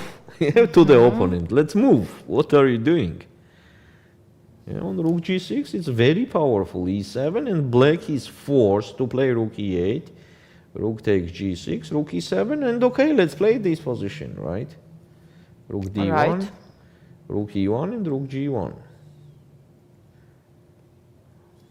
White is not risking for sure. Okay, I And rook understand e2, that yes. maybe it's gonna be, obviously it's gonna be draw, but let's play. Actually, what to play? What to play? Knight d3, knight f2 is coming everywhere. What to play? There is nothing much to play. Okay, anyway. Okay, anyway, let's do it because maybe, who knows, yeah, after this, what the black will do. And now it is very close to draw. Rook d1, rook takes e5, rook 1 takes d2. And the problem for black is the back rank. Otherwise, they are pawn up. But that's a problem. The back rank is a problem everywhere, which guarantees draw to white. Okay, let's take a look at Sabrina Vega, who is, okay, we all already can say that she is winning. If something very enormous will not happen in this game, white is just winning. They get to another pawn also. So Queen e1, the maybe, most but expected rook move. a4. And rook a4 was played immediately. Ah, that happened in the game. Yes. Yeah. Right now we could see I saw from a screen. Okay, sure. Now d5 pawn is hanging and rook is hanging. So rook d8 only move, and after queen c7, where the rook goes on f8, not the best option. Yeah, here is multiple moves. I don't know. Queen c5 maybe. I mean here, instead of queen c7 to play rook, how it to make clear, maybe rook a7, yes. Rook a7, now I want to play queen e7. On queen e5 check, it will be queen c3. On d4, it will be queen c7, immediate win. If I play queen d1 instead of queen e5. Queen d1. And just queen c3 anyway. d4 Yeah. does not make sense any time. It does not make any sense. Here is queen a5. And then rook a8. On rook c8 there is queen f5. Then rook d7. Yeah, the position seems like losing with the different options, but time trouble maybe will help to Meri. For now we have, what do we have? I'm refreshing it. Let's see, what do we have right now? We have this. So, okay, 4, rook d8 and queen c7. And Meri is thinking, so we considered rook f8 move. I don't know what is better than rook f8. It seems like rook f8 has to be done. Yeah, because of f7 pawn, because rook a7 will come sooner or later. So if I have to move the rook and there is no definitely. anything specific to bring, The main then problem for black here is that they are pawn down, that's clear, but the position is also bad. I mean, the same position, for example, with the pawn on b file that Meri had, that also was a little bit worse. So now the position is worse and also pawn down. Only miracle will help to Meri in this position, yeah, because obviously white is completely winning.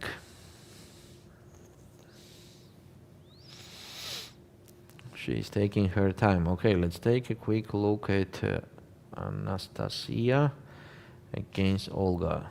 Rook takes d2. Olga is taking her time here. 10th board we have f4 and g5. Yeah, f4, it means that Claudia is on the correct way. Then we have Dinara Wagner in the same position that was a while ago. So g4 once is just necessary. g4 has to be done.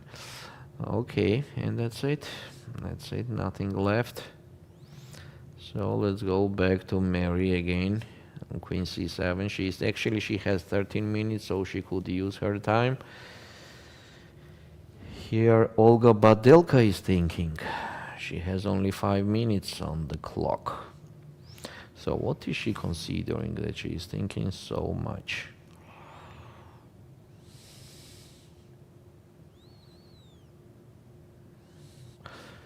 Yeah, I don't see how to create any problems to white. So for example, rook e3, it will be king b2.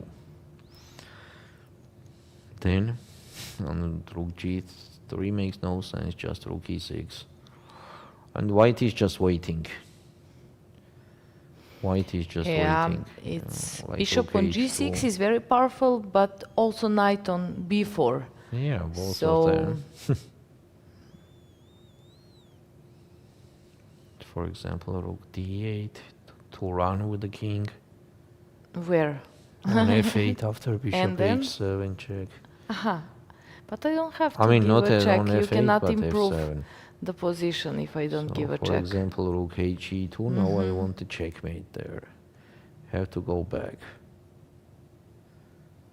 Then I will also go back. I mean, yeah, it seems like a dead draw, but a little bit complicated.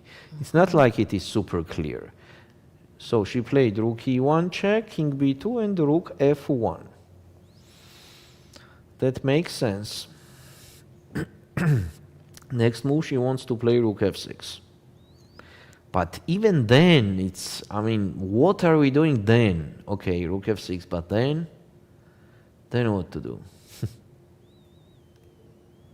It's absolutely unclear what to do then, yeah, because white is also stacked, black is also stacked. Both of them are stacked. So draw. Draw, yes, definitely draw.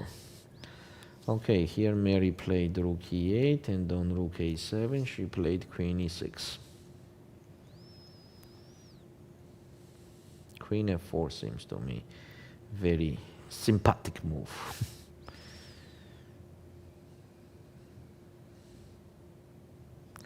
Somewhere we have to create the problems on the king side also with white, as immediately it will not be winning. So I need... That was my question actually. I need After to I push set up something. everything, like queen on f4, rook on a7. Maybe I can push the b pawn. I don't know, I'm not sure. But for example, if I put rook on b7 and then push b pawn. Could I? I could not. That's I know. I don't know. But the main thing what I know, that Vega has to be careful with the time. That's for sure, because definitely this is not like game over yet. She has to win the game later. Now it is just a big advantage. It's not winning. She has to win. So for that moment, she needs time for sure. If she will spend all her time now, then automatically there will be no more time in the end. So she looks a little bit relaxed, and I think it's not the best option for her. That's not a time to relax. No, the position is not winning yet. Yeah, and as we see, Meri is quite focused, and of course she's now doing her best. On queen f4, what to do with black? Maybe just stay again, rook d8. But queen f5 is a move, yeah, some kind of move. Very unpleasant. Oh, queen f5 is very unpleasant. I don't like it for black. Queen f5 and the end. And the end. The problem is that in case of take d4 with the idea of rook d5, there is b4, and on rook d5 there is rook a5. And white supported everything, then just push the b pawn and promote. Then what to do if not rook d8?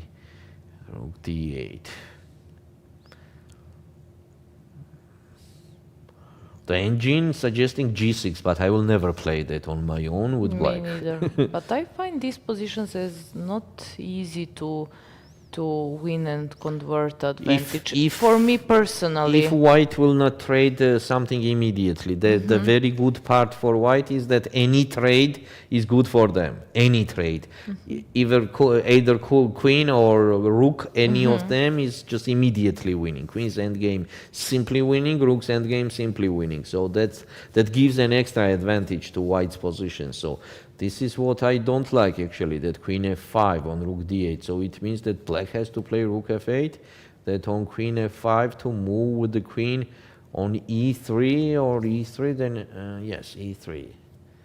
yeah, rook is hanging. Rook is hanging, that's correct. Yeah, maybe rook f8 is the only move. Very tough situation for Meri. Let's see what she will choose, what she will play. Very tough moment. Yeah, definitely she should take on a3 in the time trouble, the last move of the time control. That was definitely the only chance for whole game after the opening for Meri to be so close to draw, so clearly close to draw. Now she's taking her time, and I think she will think for a while here. Let's take a look at Anastasia. Here Anastasia is taking her time. Claudia Coulon Created another pass pawn. Yes, and It's that's completely it. winning Yes. position. Dinara That's clear Wagner. winning position. The same thing here. The same thing here, absolutely winning. Okay, unfortunately there is nothing else to review more than the first board where Meri is thinking.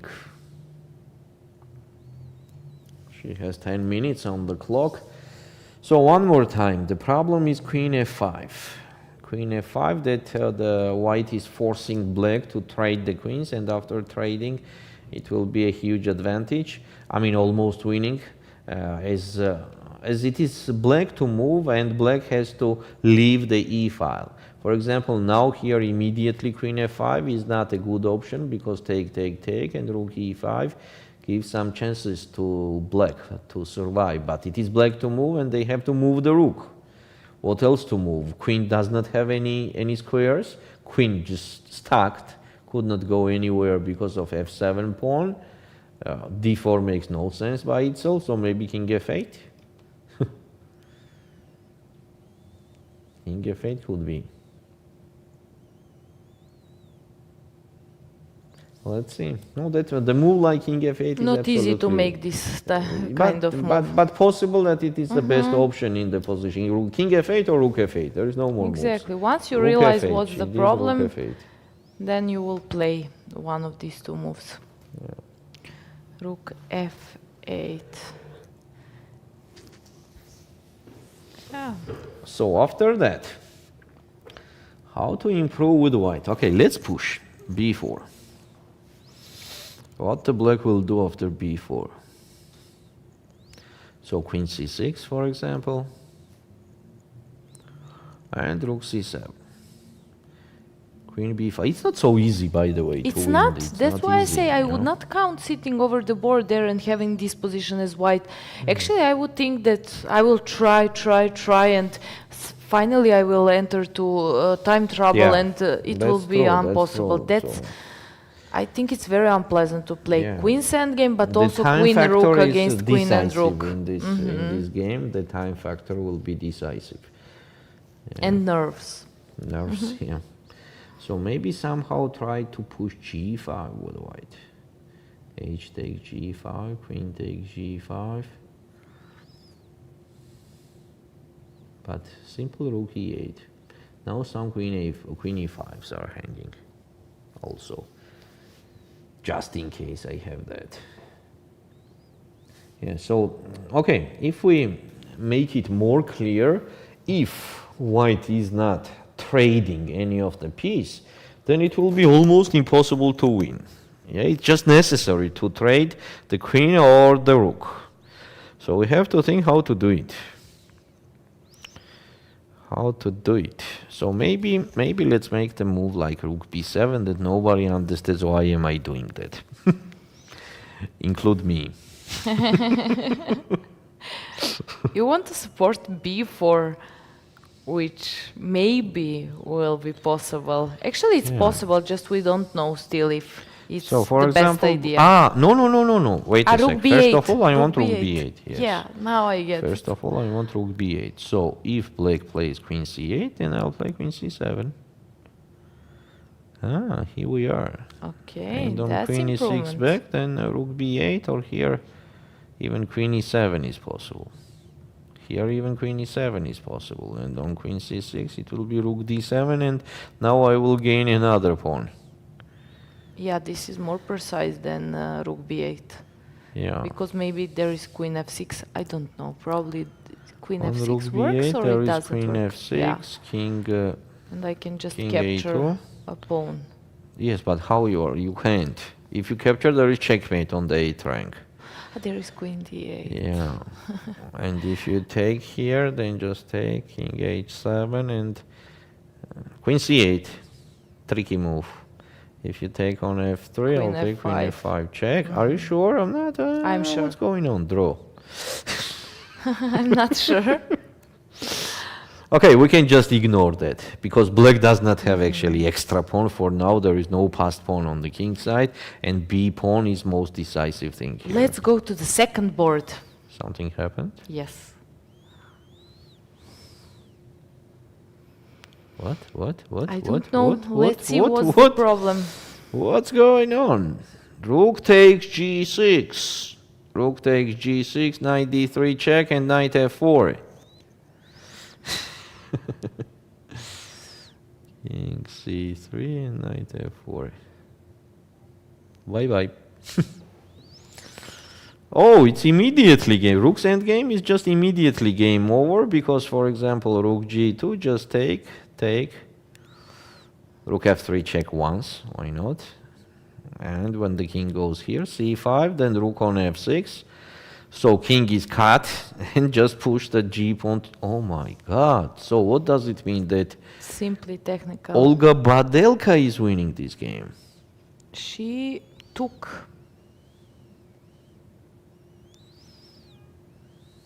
Anastasia resigned? What's going on?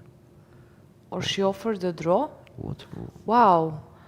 Draw? I mean, what happened? I Listen, saw a very tell me. handshake and Yes, the result we yeah, have rook draw. e6 and most probably But Badelka no offered way! the draw and No way! Okay, no it's not way. so Oh, that's crazy. That's crazy. Bella Khotenashvili agreed on draw in the winning position. Olga Badelka agreed on draw in the absolutely winning position. Oh my. This is luck. Now it is luck for Anastasia. This is a clear luck.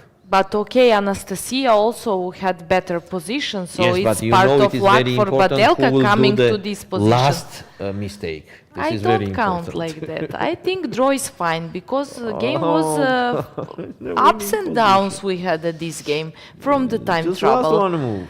And that's it. Rook takes g6, and it is so simple and so clear. Does not matter where the king goes, just knight f4. Now someone will tell to Olga, or she will just go through Oh game, my of God. course, after It she is comes so to the room, stressing. and she will be very stressed after just seeing imagine if this she opportunity. wins with black, then she's with white, having the chance to be the champion. Now it's absolutely different situation. Okay, but this is life. We have what we have, and here it seems Sabrina is completely winning. This is a position that we have, so she's trading. Oh, rook d8. Yeah. So how it happened after rook f8? Rook b7 happened. She did the move that we considered. Queen e8, queen That d6. you considered, Yeah, Valerie. I am. Okay. Rook d7. And this is a position. Yeah, now it seems just winning for white.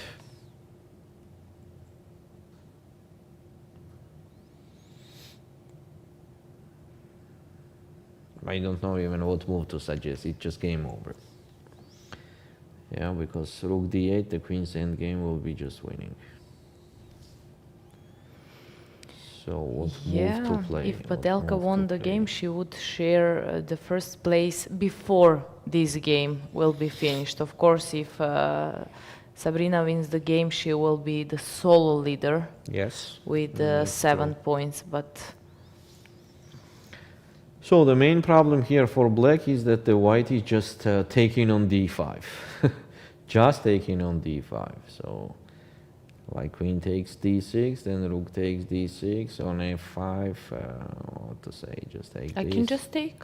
I don't care about the Take g4 it, pawn. h5 holds yeah, these sure. two, and Even I will here just. g5 is also I can. I agree. super simple, Even super to give simple that one, I situation. think Yeah, it's now winning. it seems like it will be a handshake here soon, you know. I mean, it's not like even to fight back anywhere. A very pity game for Meri. Yeah, I just got the feeling that there was no fight. She did not fight back. She had once a chance in the time control, in the time trouble. She did not use that chance, and now that's it. That's it. The position is absolutely losing. And okay, what to say? Bravo, Vega. Bravo. She is leading the tournament. Exactly. 7 points if she wins this game. And then we have Hnatishin and Elin Roberts sharing second place with 6.5. And then Ulviyya Arabidze, Laura Unuk, Ulviyya Kiolbasu, Mai Narva, Ushenina, Badelka, Nurgyul, And so on. and so on with 6 points. Exactly. Actually, have just a lot one of more 6 player, points. Claudia, with 6. But a lot of players with 6 points, just 2 will be with 6.5, I guess, and leader Vega with 7 points. But still, game is still in progress. Which one? And, This one? This one, yes. Oh, It's God. winning, but you know, in chess, you not enough resources, you know. At least we need the knight on the board yes. to create something. Now after taking on d5, it's completely winning. There is nothing even to analyze there. You know, after queen takes d5, I don't think Meri will continue playing this position. I don't think she will continue. Okay, let's see what she will do. She will move the queen somewhere. She will not take the queen for sure. Queen d6. And I don't think she's ready to resign. So queen d6 means resignation. Then Resignation. where to go that queen? Where to put it?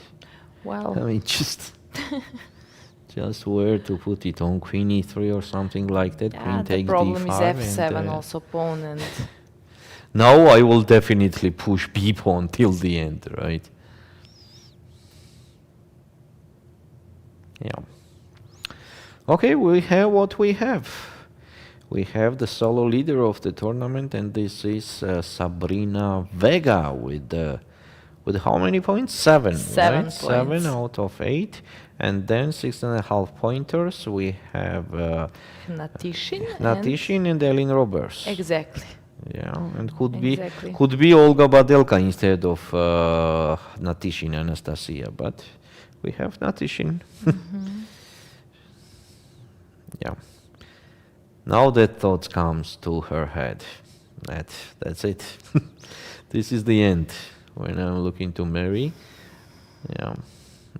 Now just preparation You know for her. preparation for resignation. Yeah. Yeah. Now even I can see this Yes, without knowing her. It's Personally kind and- of without any resources, you know. If there is even any kind of resource, then okay. But here is no resource at all. Just simple queen takes d5. Do you think she still thinks about the position? I don't think so. So what's going on rook a6? I Maybe was this is looking at this move, but I think I can. Both of I them. can just mean, take on d5 and because queen rook takes is also e6 hanging also on possible. This and a8. check. This is what I No. want to use, but Okay. simple c3 and She made a move. Well, g5. Yeah, she played g5. Okay, actually, let's say the truth. It's not interesting anymore. The game is not interesting anymore because it is completely winning for white. Yeah, after queen takes d5.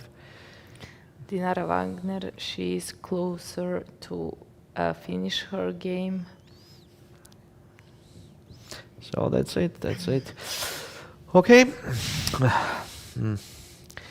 We are in a little bit rush, so maybe we can actually end up with that, because I think everybody agreed that there is nothing to continue in this position.